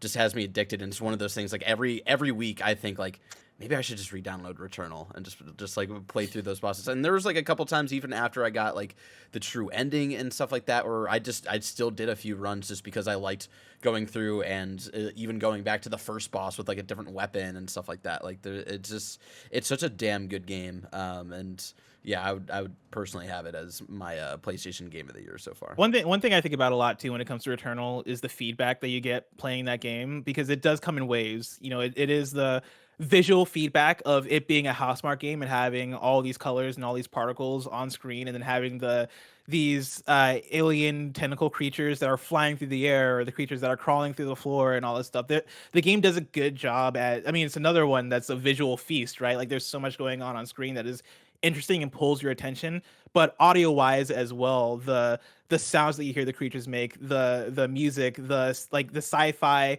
Metroidy, like the synths that come into play, I think are just so good. But then you have things like the DualSense, and then you also have things like the upgrade systems, where as you're going constantly, you're being confronted with, all right, here's a parasite. Do you want to pick up this parasite? Do you want to go to this optional room? Do you want to risk it? Like the game is the push and pull, the risk reward. The push and pull. The game keeps asking you the question of, do you want to risk it? And I think all these things work together so well that I have the same thing where I think about going back to it often. I'm like, man, I kind of want to just do a run, like sit down and just do a run. In fact, I think last week I did sit down and I did a run because the game has this optional like daily mode where you can go in and just do the random thing they assign, the random run that they assign. And so I did that once, and it was my first time playing in a couple months, and I was like, fuck yeah, this is exactly what I needed to be. And then I hopped out, and I want DLC for that game so badly. That is just more of that. Like, give me more reasons to come back to the game. For me, Returnal is this sponge of like everything we've talked about so far, where I think at putting on my critic hat, right? And if I was, sitting there being a reviewer or IGN or talking about that from a very analytical level, right, of what I think game of the year is, I would say Returnal. I would say that I think pound for pound, it's got the best video game systems in it. Is it everything we're talking about right here, right? Where it's that great, at least for me, and I'm more like towards Janet on this, right? Of like, this isn't traditionally my genre. Even as a fan of Housemarque and somebody who knows a lot of Housemarque people, right? Like, for a lot of their games for me were hit or miss. Like, oh, this is too arcadey and this is too twitchy. Like, that's not what I'm about. I think it does such a great job of when I do die in Returnal and restart, it isn't the fuck, throw my controller, this game's cheap. It is the, all right, that was on me. Like, I know that I should have dashed there. I fought this guy before. I should have, if I would have just played back further, I could have done that or gotten around this tree trunk to use it as my cover. I think it's got the best systems, like you're talking about there, for risk reward. I think it challenges you with so many questions you're answering in the moment, in the second, that I love and really appreciate about that. And then on the Greg side of it, right, I've said that if I had to vote right now, if I had to do this, I would say Returnal is game of the year. And a couple months ago now, I had taken flack for that, where people were like, that's kind of cheap, right? You haven't even beaten it yet. Like, blah, blah, blah. And I was like, well, remember what I'm saying here. I'm saying if I had to vote right now, and I'm talking about what this is, and I'm talking about the amount of fun I've had in something. But what I like about Returnal in the conversation we're having right now is you can take it and put it next to Chicory, where I see both of them on my PlayStation 5 when I do it, right? And the Chicory thing I look at all the time, and I'm like, I don't really feel like, I'm not, but I keep it there, like, should I go back kind of thing. Whereas Returnal, I keep there on a pedestal. Where like now, because my problem is, I know it's an old story, so I'll go quick. With Returnal, it was that I was off the weekend. We got codes, so then I tried to play a bit to catch up to Blessing, but then I moved to a different review, and then I had another review, and then I came back and played a little bit, but then I got another review. So I keep playing it in these weird hour and a half chunks, which is the worst way to play this game, because in the first 30 minutes is like, oh, what is this guy doing? What does that happen? What is this gun? And what do I like? And then when you're actually in the flow of it, you're great. In the way that I keep Chicory there, like, I should do this. I keep Returnal there, like, God, when am I going to do that? Like, I want to go do that. This weekend was one of the moments where I stopped myself, where I was like, man, I really want to play the Avengers Black Panther content. It's not out yet. So, and I know that I'm getting Ghost next week. So I could do Returnal, and I was like, I could do Returnal for Saturday. And I'm like, no, I can't do just Saturday and Sunday of Returnal. The next time I come back to Returnal, I'm beating Returnal. I'm playing the rest of the way through it. So I keep holding on to it, leaving it there. And I honestly think, which I know will probably sound ridiculous, and I know I'm naive and stupid, I honestly think it's going to be the first game that I'm like dedicated to when the kid gets here. When my only responsibility is feeding this kid, taking care of Jen, doing all that stuff, just being a parent, and I don't have a job and I don't have to worry about reviewing anything. Returnal strikes me as the game that, cool, let's do a run. Oh, the baby needs me, die, whatever, put it down, come back. But in 15 minutes after the feeding, an hour after the feeding at 3 a.m, while I'm running the night shift and I'm looking over at it, why not do another run there? I feel like that's what's going to work for me. The most stressful way to relax that I've ever heard of. Like, let me unwind with this really intense. Hey man, then I get to calm down with my child. Also, right? for Saturday and Sunday, you could do it if you're like, depending on how much sauce you have. I don't know how much sauce you have for this game. Sauce. You don't have the sauce. Okay, see, that's the thing. Well, let me know your progress, because I'm not sure if you're like better than me at the game. Like, I don't know how good or bad you are, but like, maybe if you can do it, I could maybe do it. I don't know. It's just, it's such a run. Like, I don't have the killer instinct for it, right? Like, for sure. But I feel competent I choke under enough. pressure. That's and I the felt thing. like I feel even like when I started it and the game really was kicking my teeth in, I felt those run by run progresses. I felt like learning the mechanics. I felt like, not because I'm not like inept at a dual stick shooter or whatever. Like, I can do fine in it, but this game is supposed to be, in quotes, challenging and punishing to an extent. And I didn't feel like I was not getting better. I didn't feel like I didn't have a chance. I've seen so many people, including our friend Andrew Goldfarb, right, from Sucker Punch and formerly of Beyond, being like, I am awful at these games. And I think he even platinumed it, because I do think you stick to it and you go with it. But it's about, and Barrett, I think you were in this camp too, right? It's about like training and having this muscle. Like roguelikes. The first ever roguelike I cleared was Hades last year, and then Returnal being the second ever roguelike I've ever cleared. And it was very much of like, I got to a point where I think after that first boss, maybe leading up to the second boss, I was like, I told myself of like, I'll probably never beat this, but like I've had such a fun time. And then it was that like I kept pushing myself and pushing myself, not being the best person when it comes to shooters, definitely not being a good person, good gameplay person when it comes to roguelites and stuff. And I think if I can do it, both of you can do it for sure. And it's also, I think it's easier since launch, right? They patched it. Yeah, it's slightly easier since launch for sure. Like I think things that people were complaining about at launch in terms of, okay, this is too much, they tweaked that back a little. The thing that I also want to throw out there in terms of getting good at Returnal is, I would say, think less about trying to become the best twin stick shooter pro that you can be, and try to make your goals more so about finding the right upgrades and clearing out rooms like slowly and methodically, so that you can become powerful. Because for me, that was always the thing that helped me out, even though I'm the person that it took 30 hours to beat this game, and a lot of people are beating this game in 15. The thing that I kept trying to do that was helping me out was early on trying to level up as much as possible, trying to get enough obolites so I can buy an astronaut figure, which if you don't know Returnal, I probably sound like a mad person, but if you do know Returnal, I know Returnal. I know what you're doing there with that astronaut fig. Yeah, like find the astronaut figure, figure out how to expand your health bar, figure out how to level up your weapon proficiency, get the weapon that works for you. For me, it was the pylon driver, I think is what it was called. Yeah. Either the pylon driver is the electric, the one that like shocks things, I think, and then also shout out to the Hollow Seeker, which was also fucking goated as hell. Hollow Seeker, very useful, but finding the weapon that works for you as well, and getting powered up and then going. Kind of like Hades, it's like a run. Like how good you feel about a run is like the luck of the draw of like what your build is slowly going towards, right? Or at least that's how the mindset that I had. And even. And I know I feel like, my lack of progress in it makes it sound like I got stumped or something. When I put the game down, all those times that I actually was able to commit to it, I felt powerful. Like I felt like this next time could be the run. Like, the first boss, that didn't take me like an obscene amount of tries. It was just about, for me, it was always that thing of learning a little bit more. And I feel like so many games, as we've been taught, right, are that, beating the boss and moving to the next level is the progression, right? That is you advancing in the game. Whereas I said when I was playing it back months ago now, but when I was playing Returnal, I really did feel like each run was teaching me something new and making me better, to the point that like, you get to the boss and you learn all the you die on that first, whatever he's doing in wave 1.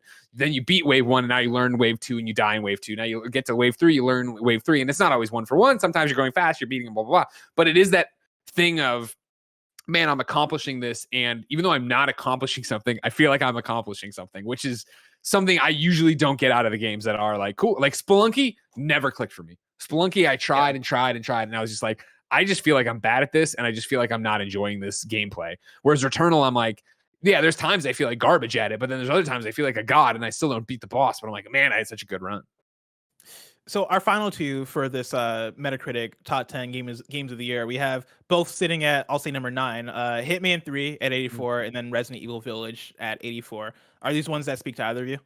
Yeah, I'll take. Are we doing the versus thing again? Like which ones? But like which one we like more? I don't have to, because like for me, I actually go for it. Sure. Then if we don't have to, I won't. But I love both these games. Shit. I think. Thumb somebody in the eye, Janet. Thumb somebody in the eye. I'll take Village over Hitman. But it's another interesting case of like, I think Hitman 3 is so polished and so fun, and it lets you be really creative. This is another game that like because it's so good at stealth, it's like, okay, you're gonna have to actually stealth your way through this. You're not gonna. The only way you can jank stealth it, like you get caught and you shoot your way out, is if you're like very, very skilled and know exactly where everything is and have a plan. Usually I didn't have a plan, so I went in there with the vibes, and it was chaotic and fun. Full disclosure, I did not see it all the way through, but I did play probably 4, maybe 6 hours of it or something. Yeah, I had a really good time with this, and this was my first Hitman game, and it's just so fantastic to have a good stealth experience, because a lot of games integrate stealth, but they're not necessarily stealth games, and it shows when you go and do the stealth. It just ends up being kind of run of the mill, not that satisfying, not that easy to execute, and then you just end up kind of throwing it to the wayside. But this was just such a joy to play. And then I guess I'll leave it there, and then we can talk about Village in a few seconds. But yeah, I really enjoyed my time with Hitman 3.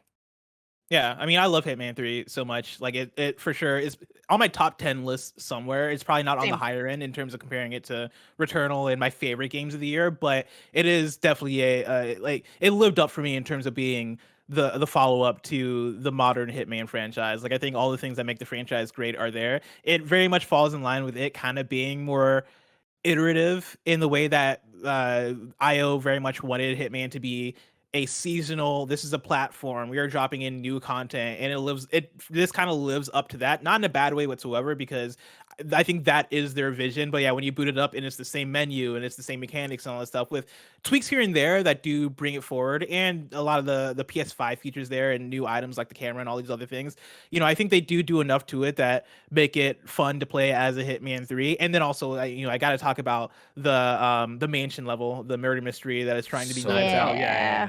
So fantastic. And yeah, all the levels there for the most part are so fantastic. I think it is such a wonderful game. I mean, if we were gonna compare it, I would put it above Resident Evil Village. That's But very fair. The motion passes. but I'm not gonna compare it. But yeah, that for sure, Hitman 3 is one to talk about. And then yeah, there is Resident Evil Village being the number 10 or tied at number 9 with Hitman 3. And Resident Evil Village is one that, for me, I didn't love playing it originally. Like I liked it, I thought it was fine, but I didn't fall in love with it. Replaying it with Andy and experiencing some of the, I would say, best moments of the game. I forget the name of the house, the House Bienvento or something like House that. of Bienvento, something like that. Yeah. Bienvento? I think that's House it. of enough. Mentals. Yeah, like that was such a moment, and for sure one that I think about often in that game. I think that's by far the best moment in that game. That has to be. This would be like a different thing, which maybe we could do. It might be too hard because it's very granular. But for like best gaming moments of the year, that house, like that house is like when I was in that house, I'm like, I don't think I want to platinum this, mostly because I don't want to play this section again. It was so wonderfully horrific, and it just also, I love when horror nails sound design. Like horror games have some of my favorite sound design because it's just so necessary to execute on the idea. Not that Resident Evil Village is overall like super scary, because it's on the whole not that scary except for that one section.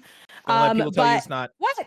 Oh, you said I thought it was scared? terrifying. Yeah, I thought it was really scary. It's funny because I talked about how scary it was. I looked on Twitter when the game came out, and everybody's like, "Oh, this isn't that scary," and I was like, "Damn!" You're like, yeah, it isn't. You guys fuck with werewolves like that? Because I don't. Those werewolves. Yeah, was it just werewolves? You just were like scared of all of it? Like, it was that moment we're talking about. That was very scary.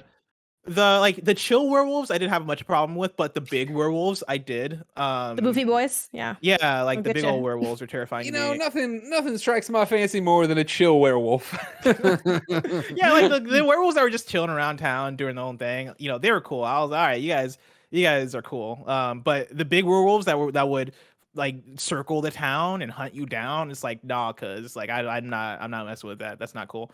Yeah, Village is pretty high on my list, but I do think it was kind of like a buffet of mechanical ideas, and like a real buffet, it's not as good as like one good meal, but it's still kind of enjoyable, and like it has a little bit, like everyone has their favorite sections and like highs and lows of it, but I think the sum of its parts, like I don't think it's as unified of an idea as like 7 was, even though 7 you could argue is like 2 ideas and one, the second idea isn't as good, but I still feel like that was.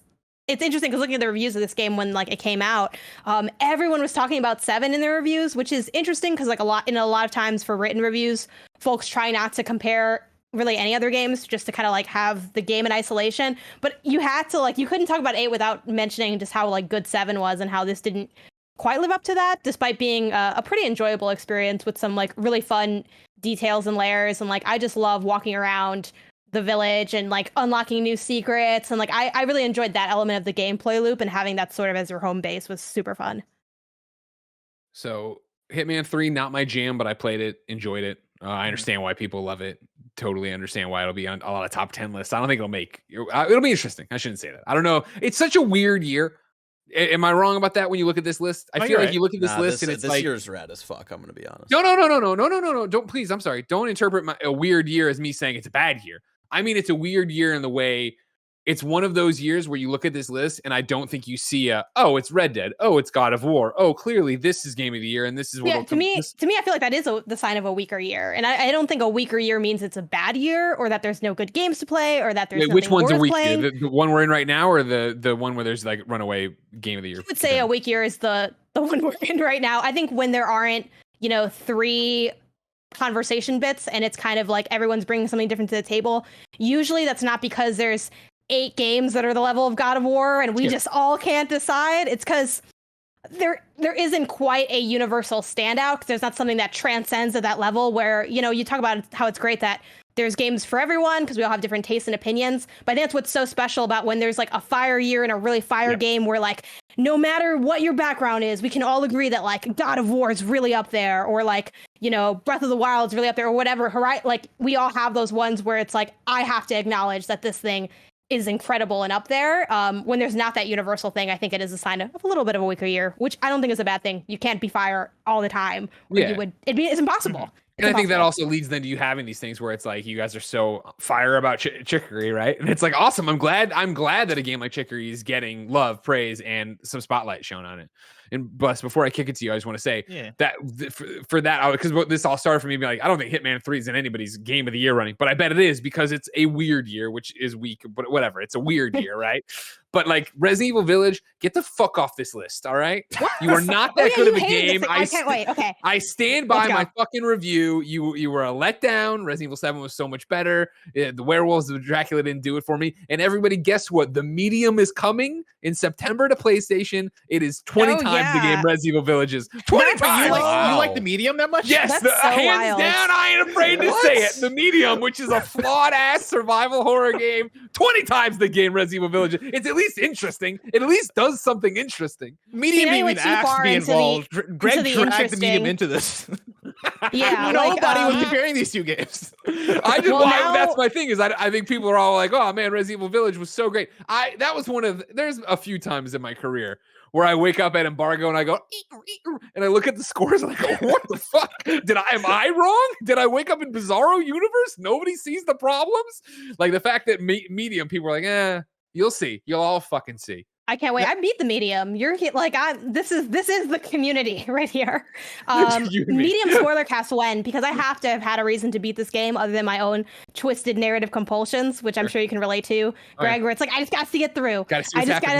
I gotta know, like, it's funny too, because like, even though everyone in my community was like, yeah, it's not like that good, everyone wanted to see me finish it. They're like, when are you gonna finish it? Like, you gotta. I'm like, all right. There's something about it, man. You sit in that wheelchair and the story goes. The thing about that, also, this is against the law. This is not what we were here to do today, but we can do it if you want to.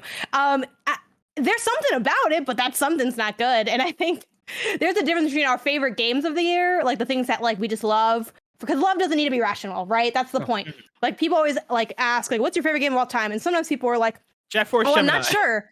Or sometimes people are like, I'm not sure. And I'm like, if you're not sure, that means you currently don't have a favorite game. When it can change because love changes. We all develop over time and change who we are. But what it's this ineffable thing, and like you just know it. So I'm not gonna knock you liking the Medium, and I think there's value in the Medium, but ain't no way in hell Resident Evil Village is not better than the Medium. Most games are better than the Medium because the Medium's not a good game.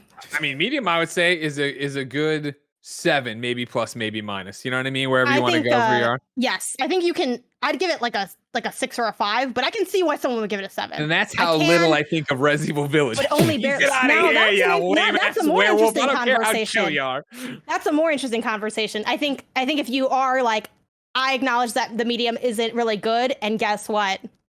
And the Medium's interesting because my community has been using that as like the bar of games for the year, because it is kind of like, is it better or worse than the Medium? Yeah, like, is it better or worse than the Medium? Biomutant, better or worse than the Medium? Hitman, better. We've been going back to the Medium. Like the Medium lives like in my soul. You have no idea. It's in me. Like that same. You have no idea. You have no idea. We'll save it for when it comes to PlayStation. I'm ready to have the conversation. I'll mess around and drop me a code. I'll download it again, see what the DualSense is like. Why not? I got the time. Let's go. Right, Why not? I'm gonna put a pin here, right? I want to take a look at what the audience has to say, and then I want to wrap up on the rest of our list, because that is the top 10 from Metacritic. But there are games that are on the Metacritic top 10 that we want to give a quick shout out to. But before we do, I want to shout out some of the responses from the audience, because of course you can go to patreon.com/kindafunnygames where you can write in with your questions. But we did ask you on Twitter to write in with what your game of the year is and explain to us why. I want to pull from Slacks who wrote in to say, "Hey guys, was so so many great games that have come out this year, it was hard to narrow it down, but I've had to say Returnal. This being my first roguelike, there was something in the way that Returnal balanced the difficulty but rewarded gameplay with an intriguing but and somewhat surreal story that you had to die over and over in order to move on through that really clicked with me. In some ways, it almost reminded me of Control with its fast-paced / can't-stop-moving combat and dreamlike world that you're not quite sure what is going on, but can't wait to see unfold.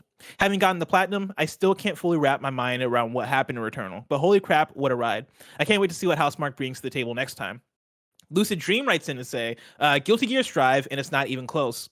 Returnal was a massive disappointment for me. It should have just been a linear game instead of a roguelike. You're so wrong, Lucid Dreams. The runs are too damn long. Okay, Watch the Blessing Show to find out why. Watch the Blessing Show. And feeling of dying after several hours is an absolute gut punch. It's supposed to be Lucid Dream. And Rift Apart was excellent, if not a bit traditional.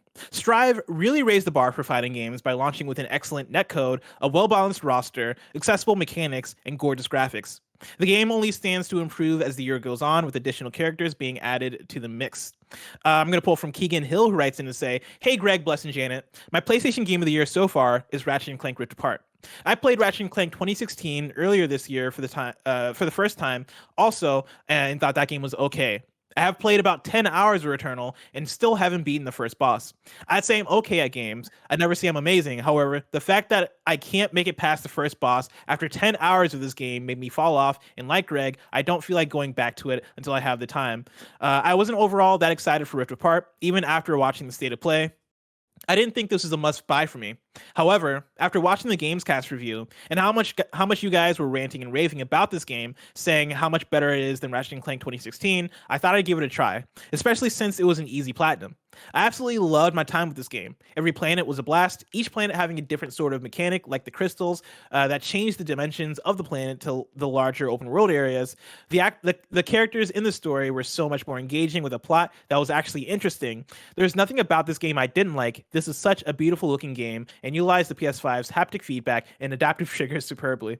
I cannot wait for whatever Insomniac has in store for us next. Whatever they announce next, I am in. Excuse me. So, we talked about the top 10 based on Metacritic. I want to talk about our unlisted picks, but then also games still slated. So for our unlisted picks, to read through them real quick, right? I have here The Forgotten City and Knockout City, both games with city in the title. Yeah. Janet added in Little Nightmares 2, Operation Tango, and Scarlet Nexus. And then Greg. Whoa. Before I go to anything, you had anything I tossed in there? I didn't hear any conversation about what this is, because I see some of these things here and I'm like, what are we saying here? Are we saying these are actual games of the year for PlayStation? Are we saying these are things that get shout outs? Are these things we're going to defend before we start reading mine and I get drug out in the street? I don't want to get I'm going to use over my note. These are games that we would say are on the list of Game of the Year contenders that weren't included in the top 10 Metacritic. And for that, Greg Miller said Outriders and Avengers. Holy shit. Wow. What a shit. Well, he likes the medium also. So you know what? I stand by your right to like games that aren't really that good. Speak your truth. Thank you, Janet, for at least letting me speak again. I understand the tar and the feathers are being drugged to my bedside as I speak. All right. Hold on. Greg is adding in a third contender and says the medium. The medium. Oh my God. That's fair. Someone else added that. That wasn't me. It was you. What I'm says saying, Greg next to it.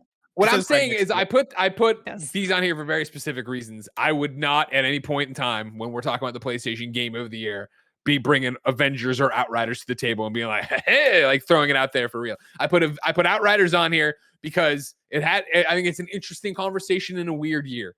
This game that came out that everybody played, that everybody was all about for a while, and not everybody, but I'm using it in the figure of sense of like so many of our friends and us were about it and doing it. And yeah, the story's garbage and it came and went. But remember when I was critiquing on a Games Daily, the fact that it was like, oh yeah, remember Outriders? We played that nonstop and then it was just over. And somebody was like, well, remember that they didn't want it to be a games as service, so like it did what it was supposed to do, right? Like you guys played it for 2 solid weeks every night, grinding and doing this. And I was like, I guess that's actually a good point of like, I beat that game. That's when the year first started, it was on my like top 10 only because like there weren't that many games out, and I knew when I put it down there that I'm like, it's probably not going to live to the end of this list, like as I keep iterating on it. But like it's there currently because there's not a lot out yet. Like, and sometimes that's true. Like the games that make depending on how much you're into the year or not, or like what's coming out, like the games that are on that list might not be games that you're absolutely in love with, but you can acknowledge that they have some level of merit or quality that's still above a lot of games, despite not being like, mind-blowing amazing. So I put it on there because I think it's a conversation piece, not sure I wasn't sure what the unlisted pick conversation would be, and I want to do that. And then Avengers, I put on there the same reason you were talking about, right? From Knockout City. You were talking about something. What would be on your personal top 10, right? Versus what will be on the best games of PlayStation, or whatever, blah, blah. But like, again, like Avengers, I know I'm a broken record about it, and obviously I just came off a sponsored stream about it, but come on now, I've been fucking talking about this game for a year and a half unpaid. Is it suddenly surprised that I'm talking about it again? Avengers, right, is the idea that like this past month, it's been the most fun I've had all year playing a game. Like us get Fran, Goldfarb, the group, Cisco, everybody talking about this thing, jumping in, going up against this Omega threat level, getting our gear, doing the thing that I know every Destiny person looks at and is like, oh man, it's like you're riding a tricycle and I'm riding like Lance Armstrong or something. Like I get it, you know what I mean? But like it's the same idea, right? Of like, hey, this is this thing that you all have to actually organize and fight and go against. Like, how are you going to go do that? Like, I appreciate that. I like where that game's at right now. Now, I want to talk about the games here, but I'm going to hold this until the post show because we're so far into this topic of the show. We're like, past an hour into this show. We're an hour usually and 20 into this show. Hour and 20. The topic of the show usually doesn't run this long, but we're really good at talking about things for a long time. And so I'm going to hold that for the post show along with the games still slated, but I will read the games, the list of games, the big games that are coming out this year. Games like Ghost of Tsushima Director's Cut coming August 20th, Life is Strange True Colors coming September 10th, Deathloop coming September 14th, Kena Bridge of Spirits coming September 21st, Death Stranding Director's Cut coming September 24th, Lost Judgment coming September 24th, Far Cry 6 coming October 7th, Back for Blood coming October 12th, Battlefield 2042 coming October 22nd, Marvel's Guardians of the Galaxy coming October 26th, Solar Ash coming October 26th, Riders Republic coming out October 28th. Will that be a Game of the Year contender? You're not gonna. Riders Republic's gonna keep getting punted out of the year. We'll see. Then Dying Light 2, Stay Human coming December 7th. And then we're just listing games that are coming out. Okay. And then you don't know. That game might be great. Did you watch? I assure you, Dying Light 2 will not be a Game of the Year contender. No offense to Techland or Dying Light. Well, you put Outriders on the list. I didn't put it on the list. I didn't know what the list is. You said earlier where the games are. No, this game's still slated. That's a different conversation than unlisted. And I forgot Psychonauts 2 also has a date. And then there are games that aren't dated like Jet the Far Shore. And I forget, does Lost in Random have a date? Does anybody know? I don't think, not from a quick Google, but that could have changed. I don't think it has a date. It just has a window of this year. Hopefully. But yeah, shout out to those games. We'll talk about that more in the post show. But for now, let's talk about some PlayStation updates, which are your greatest hits of PlayStation news for the week. There's not really anything big to talk about, but I did cobble together a couple of pieces of PlayStation updates for you. Like, where do we see PlayStation announce big games next? The reason I asked this question is based on two news stories, all right? So I'm going to start off with Chandler Wood at PlayStation Lifestyle, who writes, PlayStation is likely skipping Gamescom 2021, but you do have people like EA, Ubisoft, Xbox, and more confirmed to attend. The article reads like this. PlayStation appears to be opting out of yet another big gaming event. Sony is not listed as attending Gamescom 2021, even as companies like EA, Ubisoft, Xbox, and more are confirmed for the show. Gamescom 2021 is set to be all digital again, with the COVID pandemic still presenting issues for organizing and holding physical events. Gamescom organizers confirmed the 2021 attendees list earlier today, which includes 19 big partners for the show. Those partners are 505 Games, Activision, Aerosoft, Assemble Entertainment. The list goes on. PlayStation's not on there. That's the first article. Second article I want to pull is from Push Square, Sammy Barker, who writes, we're nearing a year since the last major PlayStation press conference. In little over 4 weeks, it'll be a year since the last major PlayStation press conference. While we have been treated to a handful of State of Play live streams into 2021, Sony has been infamously secretive about its upcoming software slate. In fact, at the time of typing, there's not a single first-party exclusive for the PlayStation 5 announced. The likes of Horizon Forbidden West, God of War Ragnarok, and Gran Turismo 7 are all coming to the PS4 as well, of course. How do you guys feel about when we get the next PlayStation games announcement? Like, if they're not showing up at Gamescom, if we're not expecting, or I mean, maybe we are expecting a new big presentation or State of Play like event, like, I don't know, where do you guys sit at? Like, what do you guys think is going to happen? It's time to just run out the clock and set our sights on 2022, which is probably going to be hot fire. if they land on all of the windows and like dates and pseudo dates that are out there. But yeah, I mean, I feel like the next thing we get would probably still be also just more 2022 focused, where we're like be really hyped for that, and maybe there'll be like one or two little things for like the end of the year. But I kind of feel like 2021, for better or for worse, might be a bit of a known quantity in terms of PlayStation. Yeah, I think, I wouldn't be surprised to get another state of play before we get out of here for the year and have it be exactly what you'd expect it to be, which would be, hey, here are the smaller games that are coming, right? Like, and I know the clock's ticking, but like, I think Kena could benefit from being shown again closer to launch, right? With the release date there. Jet, the Far Shore still says 2021. I think obviously what they have the Edge magazine cover, but like, I think you could go for actually seeing what that game is and seeing it in motion if it's going to hit this year. And so if you take those two, then it's like, all right, cool. Is PlayStation a new indies / smaller third-party games? And then at that point, what do you do to tack on to put butts in the seats? You know what I mean? That is when, is there a new Horizon trailer and we reveal the 2022 release date? Is it just, maybe it is a teaser trailer for something? Do you want to ride whatever you would put the teaser trailer there and ride it out for Game Awards and put something there? Like, I feel like, yeah, you're not getting to what they're talking about here, right? What Sammy's talking about, this major press conference from PlayStation.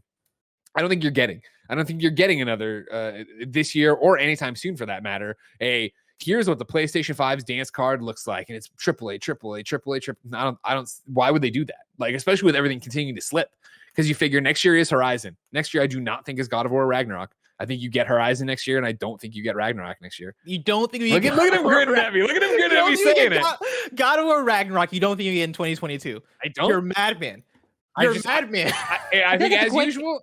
I already saw marketing turnaround if you do get it, because we've only seen like a vague logo. The logo. Like, the logo doesn't scream like I'm ready to go to me. I feel like if they had more to show, they would have shown more. But they don't. I want on the record. I'm saying confident in 2021. And you think 2023 is the earliest? Confident. That's my thing. Weird. I love you. I love you. I love everybody on the internet. They weren't confident in 2021. They said 2021 because they were like, well, let's make the PlayStation 5 launch year look amazing.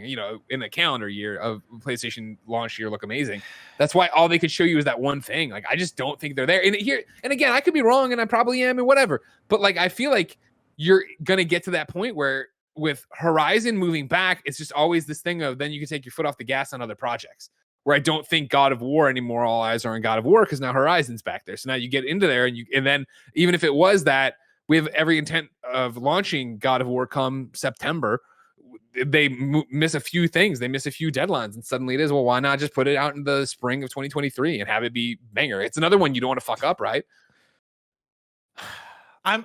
Listen, you're making a lot of sense. I just right now for me in August of 2021, right? We're in the 8th month of the year. Yeah, it's hard for me to fathom not getting God of War until 2023. And I think the chances are there, right? Like, anything can happen. I'll have Horizon, and like just dig in deeper. We're in pandemic times, so like everything is fucked in terms of schedules and all that, all this shit. I will say, I think there is the argument that we only got the logo, and that was fall 2020, which means that, for what we're talking about in this topic, right? Like a PlayStation presentation or some kind of event to show off what you have coming in the future. You could make the argument that right now is the time to strike, or at least this fall is the time to strike. If in October, let's say, you do announce, hey, here's a PlayStation event. We are PlayStation. I was going to say PSVR 2 is headlining, but I think if you're going to do a PSVR 2 event, you do a PSVR 2 event and don't lump that in with actual games. But like, 100%. But I guess you could do some kind of like actual like PlayStation console games. Not saying VR games. I know, I'm just giving you shit. Games. It is what you said though, but it is what I said, and I didn't correct myself. I think you could do a trailer this fall for God of War that is a cinematic trailer, like what we got. That was something akin to the original God of War 2018 trailer, where it was dude in the shadows walks out. Oh shit, it's Kratos, right? I think you can do that level of gameplay or a video game reveal. But that becomes irrelevant if we're talking about like when do we think it's going to come out though. And like, even though, just like Greg, like I could totally be wrong, and like maybe it is out in 2022, and that wouldn't like totally absolutely shock me, in the sense that they have talked about the game, and it's a game that they continue to talk about, even if it's just like a footnote in a blog. Like they know people are wondering about it, and it continues to come up. But it being a good time to strike is different than it being ready to come out. Like, you can want to strike all you want, but like if you don't got it, you don't got it. And like, I've seen, as someone that is a Nintendo fan, I've seen logos before, and I still ain't seen some games. That's the thing is, I think PlayStation fans are used to that as well. Where I think if you do a longer trailer or a bigger trailer this fall, that doesn't mean the game comes out in 2022, right? Like we had so many games announced, and we waited years for Ghosts and Spider-Man and God of War. Like that is what PlayStation does. And so like I could see a case for them doing a bigger trailer and them saying fall 2022 with the idea in the back of their heads being like, if we delay it, we delay it. But let's build up as much hype as possible. You know, you said that maybe they come out and they show you like a big trailer like they did when they revealed it the first time. That was in 2016, and then God of War came out in 2018. So the Greg Miller case rests. That guess what? God of War Ragnarok 2023. Take it to the bank. Here's the thing, everybody. Here's the thing. All right, everybody at home right now. I know you're mad. You're gripping your steering wheel. You're all mad at Greg. Oh, he's telling the hard truths today. I hate it. He's spicy. What I want you to do is remember this conversation. Why is it spicy? We can remember this conversation right now. All right, in 2022. Or at the end of 2021, maybe at Game Awards, when they say God of War Ragnarok is coming 2022, don't fucking tweet me. Don't fucking tweet me. When you're on December 31st, 2022, when you have God of War on your PlayStation 5 and you're playing it, then you can tweet at me and take your victory lap on me. When they announce it, people lie to you all the time. And you guys sit there and you take it and you believe them and then you get your hearts broken. God of War, they weren't as confident about God of War in 2021. Sometimes people are lying and they don't know they're lying, right? We've done it on the show. I'm going to go back and play it. No, I'm not. But I don't think it's not a lie if I believe it's true. When I said I was going to play Days Gone, it's like, no, it wasn't. Okay, first of all, you're gonna play Days Gone. That is like that is my only goal that I really have here. You're going to play this because I know there's people out there that played it, waiting to hear what you have to say about it. And I told you not to put it down. I told you, I texted you. I said, Blessing, don't do it. Don't do it. You're not going to want to do it. Man, I already put it down. I just want you to know. Well, check your phone earlier. It's too late. You got to do it. Somebody put in the chat when I was yelling about the Medium or whatever. They were like, Medium book club before Days Gone. And probably because Medium's over eventually. Did we have whatever mediocre game you want me to play? We'll go. Guys. Yeah, but I did it with the XCast people, so it was just Mike being like Gatorade and Gary being like "Oi," and like nobody cared. You know what I mean? It's fair. People don't listen to XCast. That's actually a really good point. Here on PS, I love you. Speaking of PlayStation first-party games that we're probably not going to see for a long while, could the Last of Factions be Battle Royale? I'm pulling from Sammy Barker from Push Square once again, where he talks about how there's hidden Last of Us Part 2 multiplayer assets hinted in, I'm like mixing up this headline. Basically, the headline is called Hidden the Last of Us Part 2 multiplayer assets hint at mysterious mode. The article reads like this. Naughty Dog insinuated prior to the release of The Last of Us Part 2 that its multiplayer mode had evolved into something much bigger. We know from recruitment drives that it continues to work on the standalone online component, although the developers yet to reveal a single detail about it. A release this year is looking unlikely at this stage. It's left many pondering just what the Californian studio is up to. Now, new assets recovered from the single-player game's source code potentially give us some insight. A map, for example, likely teases some kind of Battle Royale mode, although it's worth noting that this could just be an old file, and we haven't been able to corroborate its existence for ourselves. The video hypothesizes that the map could allude to several areas inspired by locations from the main game, including a gas station, motel, and port. There's also a dog collar asset and references to armor, helmets, and backpacks. Not much to go on then, and the details could have changed over the past 18 months, but interesting nonetheless. The wait goes on. This is where I say take this all with the biggest grain of salt. This is very much like people just working with what they have and trying 100 LEs drop from the sky. 100 LEs drop from the sky and get revenge on one another. But I did want to include this. Like, ask, like, would this be something that you guys would be interested in? Would you play a Last of Us Battle Royale? Yeah, because it sounds insane. Like, why not? Like, why not party with Doctor Strange? Of course. Like, I think we've been waiting for this for so long. I don't care what you put out. I'm gonna play it at least to talk about it, which is the case with a lot of things. But yeah, I mean, I'm definitely intrigued, and I think even if it is like in a battle royale vein, I'd imagine it'd have some type of twist to make it kind of unique. I mean, I think we've kind of moved past when people make a battle royale, we know exactly what it's going to be, and moved into a space with people getting more creative with the subgenre. So I imagine that we'd see some type of somewhat interesting take on it. Like, I don't think 100 LEs are going to drop from the sky necessarily, though. If they did, I think that'd be even like funnier. Like, why not? Awesome. I think The Last of Us Part 2's gameplay is so good. To see that translated over to a multiplayer experience, I'm stoked for. And then, to see if it was going to be some kind of weird...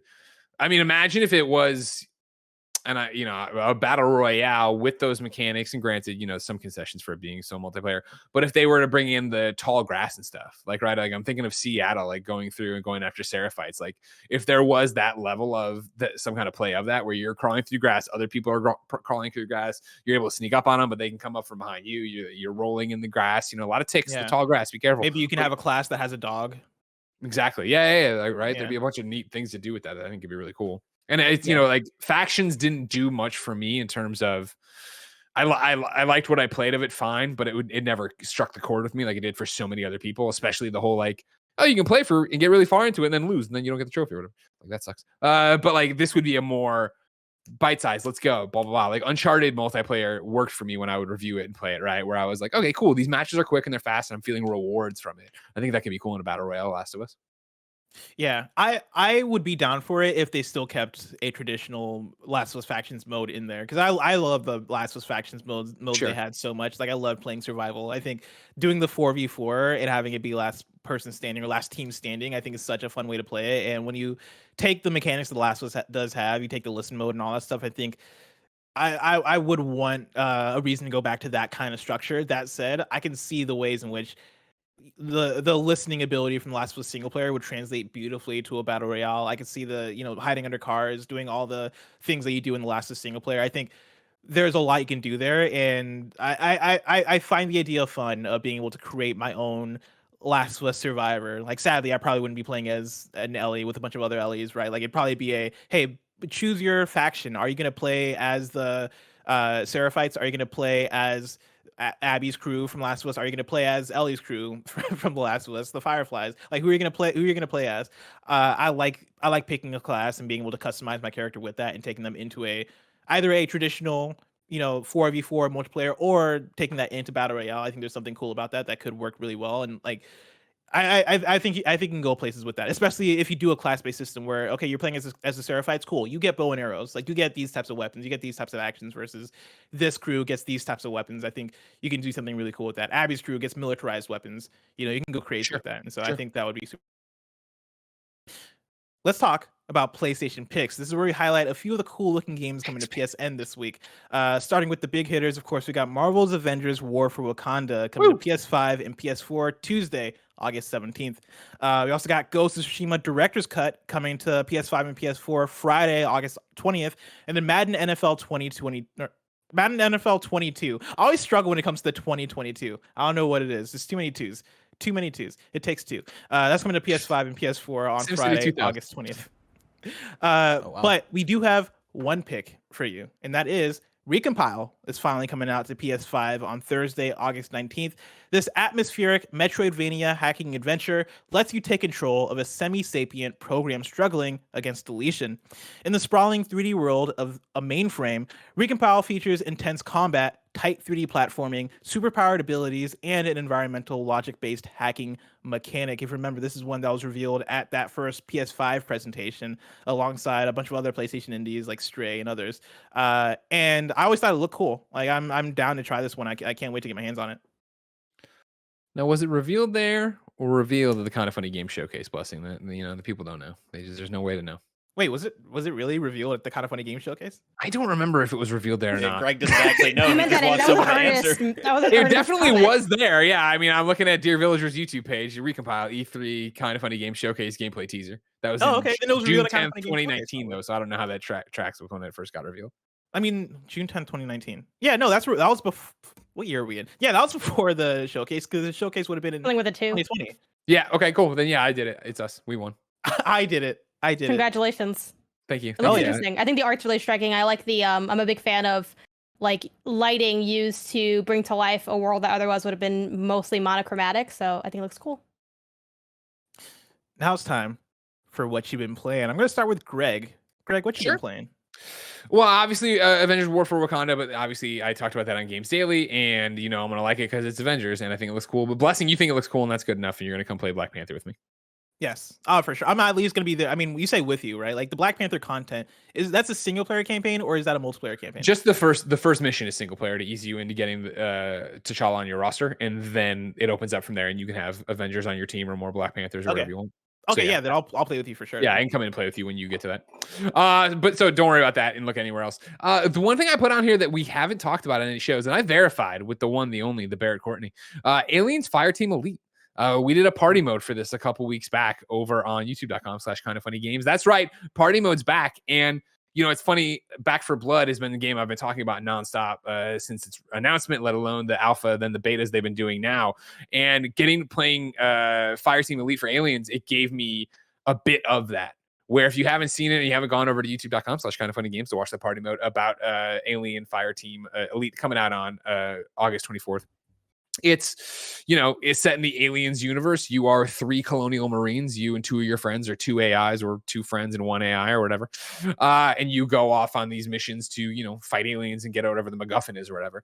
And so it had been you were there, right, Bless? So it was me, you, and Andy, or was it me, Andy, and Snow Like Mike, or me? No, it was me, Andy, and Nick playing this thing and going through. And you know, it harkens back to, you know, the Wise Beyond Her Years, Janet Garcia, where is Dark Pictures anthology good, or is Poe and Beer good? And I was playing Aliens Fireteam Elite, and I think around the seams at times it looks like, AA game. You know what I mean? It's one of those like really limited character creators, really stiff animations at points. But when you're on the spaceship, right, when you're out there trying to get this Whalen Yutani guy off or whatever the hell it was, go get the thing to get the thing to get to the thing.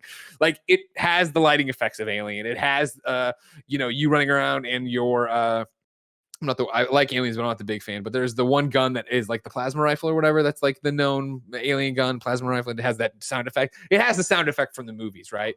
And it was that cooperative enjoyment of like, all right, cool. Like, you know, you have your little motion detector down on your lower right corner for your HUD. So as you round corners or come into new rooms, you see the white dots of the aliens coming at you. You know, there's dozens, if not hundreds, of aliens coming at you at any time, right? And so like, you know, you go in and they start pouring through the ceiling or pouring out of air ducts. There's, you know, the just run-of-the-mill ones, like a tradition, like, and I brought it back for Blood because this is so much like it. I think the run-of-the-mill aliens, the aliens that are like a step above, that are the spitters, the aliens that are the really big brawlers, and like mini bosses that'll come in. Like, it's challenging you, and it's doing a good job of scare stuff. Where going down a staircase at one point, like, I know there's gonna be an alien around one of these corners. I know. I turn the corner, of course I get attacked, but I still yelp. You know what I mean? Like, it's one coming up that is going to fill that itch I have right now for Back for Blood. And I don't know, I don't think it's going to be by any stretch of the imagination a 10 out of 10 or, you know, even a 9 out of 10, but I enjoy what I'm getting from it. It has, you know, you're building a deck in Back for Blood and using it to change every game. This has a challenge card section at the launch of each one of them, where you play a card and it'll either, you know, it'll give you some kind of debuff that'll give you then more experience or whatever the hell it'll be. There's different classes for it. As you play through, you earn class XP for that. You're earning attachments. You know, you're getting money to go spend on different things. Like, it seems like an interesting one. I don't know how long I'll stick it out, but it definitely seems like something that I'm excited to get review code for to play with my friends. Hell yeah. That sounds awesome. Janet, what you been playing? Demon Souls. I killed 2 bosses. Wow. Oh, slowly making it through. I will say sometimes I cheese it with the multiplayer. I'm not going to front. I had to make the decision early on. Like, do I want to have it be this pseudo hardcore thing just for the clout that of myself? Because no one's playing this game because it came out a while ago, and then it originally came out a while ago, but it's something I've been doing with my community over the course of like mostly every Saturday.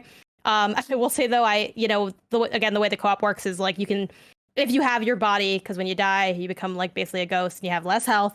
If you have your body, you can put down a little like marker and summon in a friend for the multiplayer. And it was funny because I went on to take on the Man-Eater, which is one of my least favorite boss tropes of like, there's a small boss and then there's the bigger boss, and sometimes they're there at the same time. And I'm like, nah, you get one thing. I fight one thing. I don't even like minions and bosses. I'm like, fight me straight up. I'm with you. Up. I wanted mono y mono, right? Like it's just me here. If you're throwing hands, let's throw hands the fair way.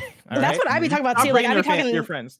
Like mad stuff. I'm come find me for real. Anyone could shoot someone from a distance, drop down, and let's go. Let's square up. But it's funny because my friend finally came in to help me with that fight. I did it like 2 times and made some progress, but like, have ultimately not done it. And then I'm fighting and like, and like they're more skilled. He's more skilled than me. Shout to Play Forward coming in through with the assist.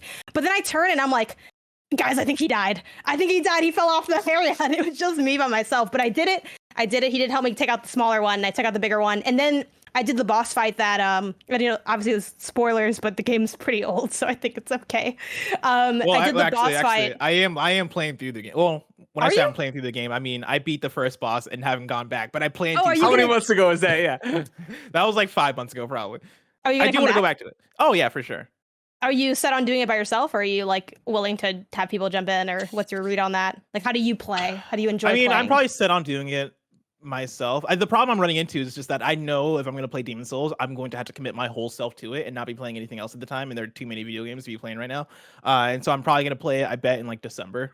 And I might even stream it. Who knows? I mean, But, like, I've been piecemealing it, and it's been okay. I will say 1 week as a gap is a little long for getting used to, like, you know, the controls aren't that Mechanics. complicated, right? But like, you know, you do start off a little cold each session, but playing once a week, I feel like fairly comfortable with it. My thing is, I remember playing because I played Bloodborne back in December and followed that right up with Sekiro, and I got lost in Sekiro for weeks. And I know that once Demon Souls gets its hooks in me, I'm gonna not want to play anything else. Like I'm gonna be like ferociously after this game, and so that's why I'm trying to like put it off until my schedule's cleared. Nice. And then I did the boss battle that, again, well, then this is spoilers, Blessing. I don't know, take your headset off or something, but I did the battle where you're technically playing against another player, which, like, I was having a hard time with that a little bit, and people were like, ain't no shame in going offline because then you just fight a CPU, and I'm like, yeah, maybe, but like, I kind of do want to do this for real. And then I'm like, is it better to beat like a weak random person pulled in or like a moderate CPU? But I did beat the real person. Was the real person good? Who's to say? You know, All that matters. It doesn't matter. All that matters matter. is that you were better than them. You got to Exactly. W. We squared up. It's funny because at one point I was fighting someone and I'm like, I think this is an equally whack person. And then I'm kind of laying it on thick. Like, obviously I am skilled enough to get as far as I've Bless, gotten go away, things, Bless, but- go away, Bless. Well, I will call you back. But yeah, it's been a lot of fun, and it's been enjoyable progressing and like learning the world, and having just my community and also the Demon Souls community in general come in and be like super supportive and excited and like down to tell me like, okay, I think you should take on save 2-3 for later, but go to 5-1, and then like, oh, you get the Stormbringer here, and then and like learning how to like decide, okay, this is my ring loadout. Like I'm always gonna have like, oh god, I forgot the name of it, but the ring that like gives you extra health if you're dead. And then I'm like, okay, I'm gonna have then I have like the regen ring, and all this stuff. So it's been cool, like actually getting to learn the world and all that goes into it. And also like it's been interesting too with some of the gripes. Some of the gripes that I have, people like, oh yeah, they don't do that anymore, like in the series. Or like, yeah, like everyone kind of agrees with like certain elements of it. Everyone just it's like no one liked this. No one liked this element of it. But yeah, it's been pretty fun. And everyone's like, what's next for the Souls, streams? And I'm like, after this, I'm taking a nice break from Souls games just because it takes so long and the progression is so like, maybe you'll beat a boss, maybe you won't. It's up to you, sort of, but also you have to like learn the area. So it's been definitely one of the more challenging experience I've had from a time sink perspective. But I will say, like, if you have not played a Souls-like game, I think this is a decent starting point. Just figuring things out, and like the gameplay is pretty straightforward. So like it wasn't as scary as I think I made it up to be in my head, which I've said on the show before. But like I had never played a Souls game, and I'm like, there's no way I can do it. It's gonna want too much from me. And actually, it wants a normal amount. I feel like it is. There are challenging games, but I think they are manageable. Well, awesome. I've been playing. I want to bring back a goodie, but an oldie, or an oldie but a goodie. PSP, aka port this software to PlayStation, which definitely wasn't the acronym, but I can't remember what the acronym was, so I'm just going to create a new acronym every single episode and hope that nobody notices. So I'm going to stop pointing it out every single time I do it. But this is a game that I played that wasn't on PlayStation that they should bring to PlayStation. And that game is Boyfriend Dungeon. I played that last year. It came to Switch, and I'm sure like at this point most people know what Boyfriend Dungeon is, but in case you don't, it is half dating sim, half dungeon crawler, where you date characters. You're new in town. Your cousin welcomes you in, who lives in the town that you're visiting, and he's like, cool, I'm gonna set you up with a bunch of dates because you've not dated before. We need to get you out there. And so he sets you up with a bunch of people. But the twist is that in this town, there are people that turn into swords. And like it's a thing you don't really question, it's kind of like a thing that people do in this town. It's part of the culture that people turn into swords in this town. Well, it's more than people like. I'm playing it too over on Switch, and it's the more the people that like, when you get there, your cousin's just like, yeah, one of the fun things to do is go out and go in dungeons. They call it dungeon. They call them dungeons or whatever. Like you're going through and killing things in a dungeon. You're like, all right.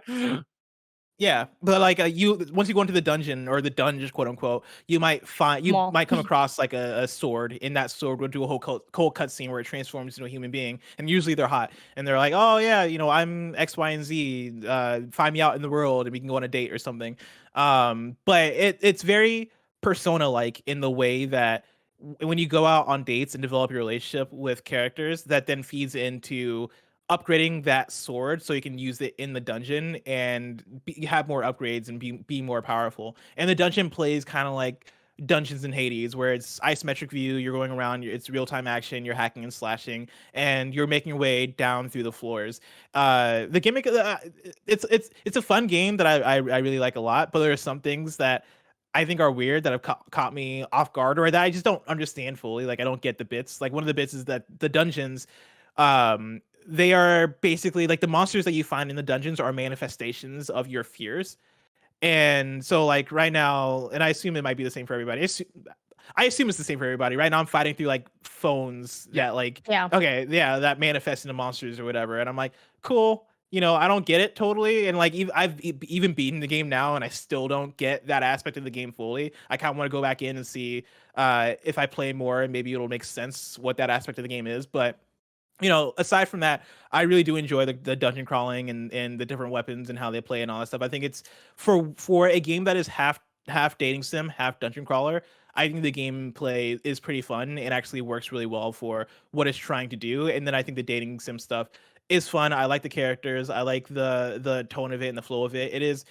I would describe it as a dating sim for folks who may not be super into dating sims because the writing is pretty quick and you're not doing a lot of reading. Like the reading is fairly straightforward and you get maybe like 5 to 10 lines of dialogue in and it's kind of on to the next thing. And so it's not super deep. It's very surface level in terms of how you're getting to know the characters. I really like it for the most part. There are certain things in there. I didn't like the ending. I think the ending kind of came out of nowhere. There's like a certain bit which people have been talking about it on like Twitter and on in reviews and stuff about like the game kind of takes a turn later on in terms of characters they introduce and how those characters interact with your character that in some ways, like a lot of people would say it's uncomfortable because there's stalking elements involved with it. But I would also say that that stuff didn't fit that well. Like it comes out of nowhere and it gets kind of weird, and I didn't like it for that. But most of the game outside of that is really charming, and I really do like the characters in it. And I think the game is very thoughtful as well. One of the first things the game asks you when you boot it up is like, hey, we have this character in the game that texts you all the time, and they're called Mom. Do you want to turn this off? Because we know like people might have a problem with that, and you can turn off messages from Mom if you want to. Stuff like that, I think, is really interesting and really cool and thoughtful. And for the most part, the game is very thoughtful like that.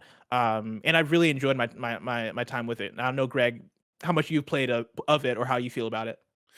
I've only played a little bit of it. The one thing that turned me off to it was for the dating sim and how many different weapons there are to it, I was expecting it to be a bit more like, I don't want to date you. Okay, cool. We're not dating, and you can move on to a different character or a different weapon kind of thing. And there's been so many where I'm like, the negative option isn't like getting me out of dating that weapon or that person. It's more just like, oh, okay, hard to get, or okay, I'll back off a bit, but I'm still trying to date you, and like the things are still dates. I'm like, oh, for me that kind of pulled me out of the experience. I feel like I came in expecting that, and it's hard for me to switch that gear. Whereas I think if I would have just known from the get-go, you have to date everybody and you go through and then you can figure it out kind of thing, I'd be a little bit more for it. I like the dungeons. I think the dungeon battling are fun and cute. So I like that a lot. Yeah. And it's a really quick game too. I beat it in probably 5 to 6 hours, I want to say. And it was probably in 2 sittings that I beat it because I played it at night on my Switch in bed and just played it the whole night. And then the next day I came back and beat it pretty quickly. And so if you want a short game to play, Boyfriend Dungeon, bring it to PlayStation, or sorry, port this software to PlayStation, hashtag PSP. And yeah, like aside from that, I watched Barrett and Mike experience Metal Gear Solid 2, which it's been such a good time re-experiencing that game. That's such a good game. I love that game so hell. Being in the passenger seat for it is such a good time because like we have Timur there also, and Timur is he's our Master Miller is what we're gonna call him because he just he knows all the deets. He knows, which makes me scared because like now I feel like I can't trust Timur. You know what I'm saying? Like we trusted Master Miller that entire fucking game, Blessing, that entire first game. Never trust a Miller. Yeah. That's what they say. That's what Never they always trust the Miller. But like Tamora has so much insight, and like he's probably played these games like a billion times because he's cluing us into things that I didn't know, and I love Metal Gear Solid 2. He helps me a lot, especially in those first couple hours, because this game does a very weird thing where it doesn't give you a tutorial at the very beginning, but instead gives you a tutorial 2 hours into the game. And so, yeah, it was like awesome to have Tamora there to kind of like help me out with just like figuring out like systems and stuff like that, and then kind of like pointing me in certain directions after that. And yeah, it's been great. And hold on, I'll bring up if I can, I'll bring up. I've been super hyped. Tweets from Zach Ryan. Who tweeted about when you're playing through Metal Gear Solid 2 for the first time and you get to the Raiden reveal, and these are just screenshots of different moments in that kind of like 10-minute scene. That's awesome. It's so great. I can't as a Metal Gear super fan, I can't tell you how much I love that you guys are loving it and it's connecting for you. I'm happy too, just for the sake of like, imagine if we were playing through this and Mike and I were both like hating it. Yeah, whatever. And like, I feel like that's usually where I come down on things, where I try a franchise that people love, and I finally play it after like 20 years, and I'm like, yeah, whatever. Whatever. You guys are like, stupid. it is very refreshing to like start something that is more than 20 years old and be like enraptured by it and loving it. Even the first one, which was like is very dated in some certain aspects, but you still see like you put yourself into that era and you're like, God damn, this is impressive for 1998. And then even from like the jump from 1 to 2, like, you know, with the Uncharted conversation, Greg, you always talk about like the jump from 1 to 2 was so big, right? But like I've never seen or felt a jump between two games in one franchise before, like Metal Gear Solid to Metal Gear Solid 2, which is wild, and I'm absolutely I was super excited. I was super excited to see that transition, because for me, MGS2 is where, like, I love MGS1, but in terms of gameplay, I definitely prefer all the games that came after it. And so, like, MGS2, as Tomorrow's guiding us through, oh, try this, this, and this. Oh, you can, they'll hear your footsteps if you walk on this surface. All going through all those details. Yeah, like I've been having a blast going through that, and so God, Metal Gear Solid, what a franchise, and I can't wait to keep going, because once we get to Metal Gear Solid 3, I'm gonna be fully locked in, into it. We're blazing through them, man. We're gonna get through it pretty quickly. And then I did real quick. I did experience the abandoned tease demo. I downloaded the. Why is this on here? What did you experience? I experienced the 4-second trailer that I downloaded. You took a lot of liberties with this little list here. I'm just gonna throw that out there and let you keep going. Listen, I've been playing a lot of games There's that are on some stuff PlayStation. I didn't play on PlayStation in this 4-second thing I watched. Yeah, I watched the trailer for Abandoned. I can't. I've hit the point now, and I'm sure everybody's to the point now where it's like, wow, this is a scam. Like I'm morbidly curious about it, and I want to keep paying attention to it as like I want to know where this is gonna go kind of thing. But like, God, it's been such a trash fire in terms of. Can you explain what you saw also? Because I didn't come across this until like a few days ago, and can you say what it was, like what it looked like? It was, so when you open up the app, they have basically a thumbnail for a video, and then like 5 other blank thumbnails that are coming soon things. And so their idea is that they're going to update the app as time goes. But the one video that you can watch was like a very short trailer that was like, look out for these new trailers. And it's one that they released already. Like, it wasn't anything new. And so like, yeah, they had released it on Twitter earlier in the week, and people were so stoked for this 5 gig update. It's the shot of someone's legs, right? Just walking in like across a wooden floor with like some light coming in from, I think, the the doorway or whatever. Yeah. That's it. That's the whole thing.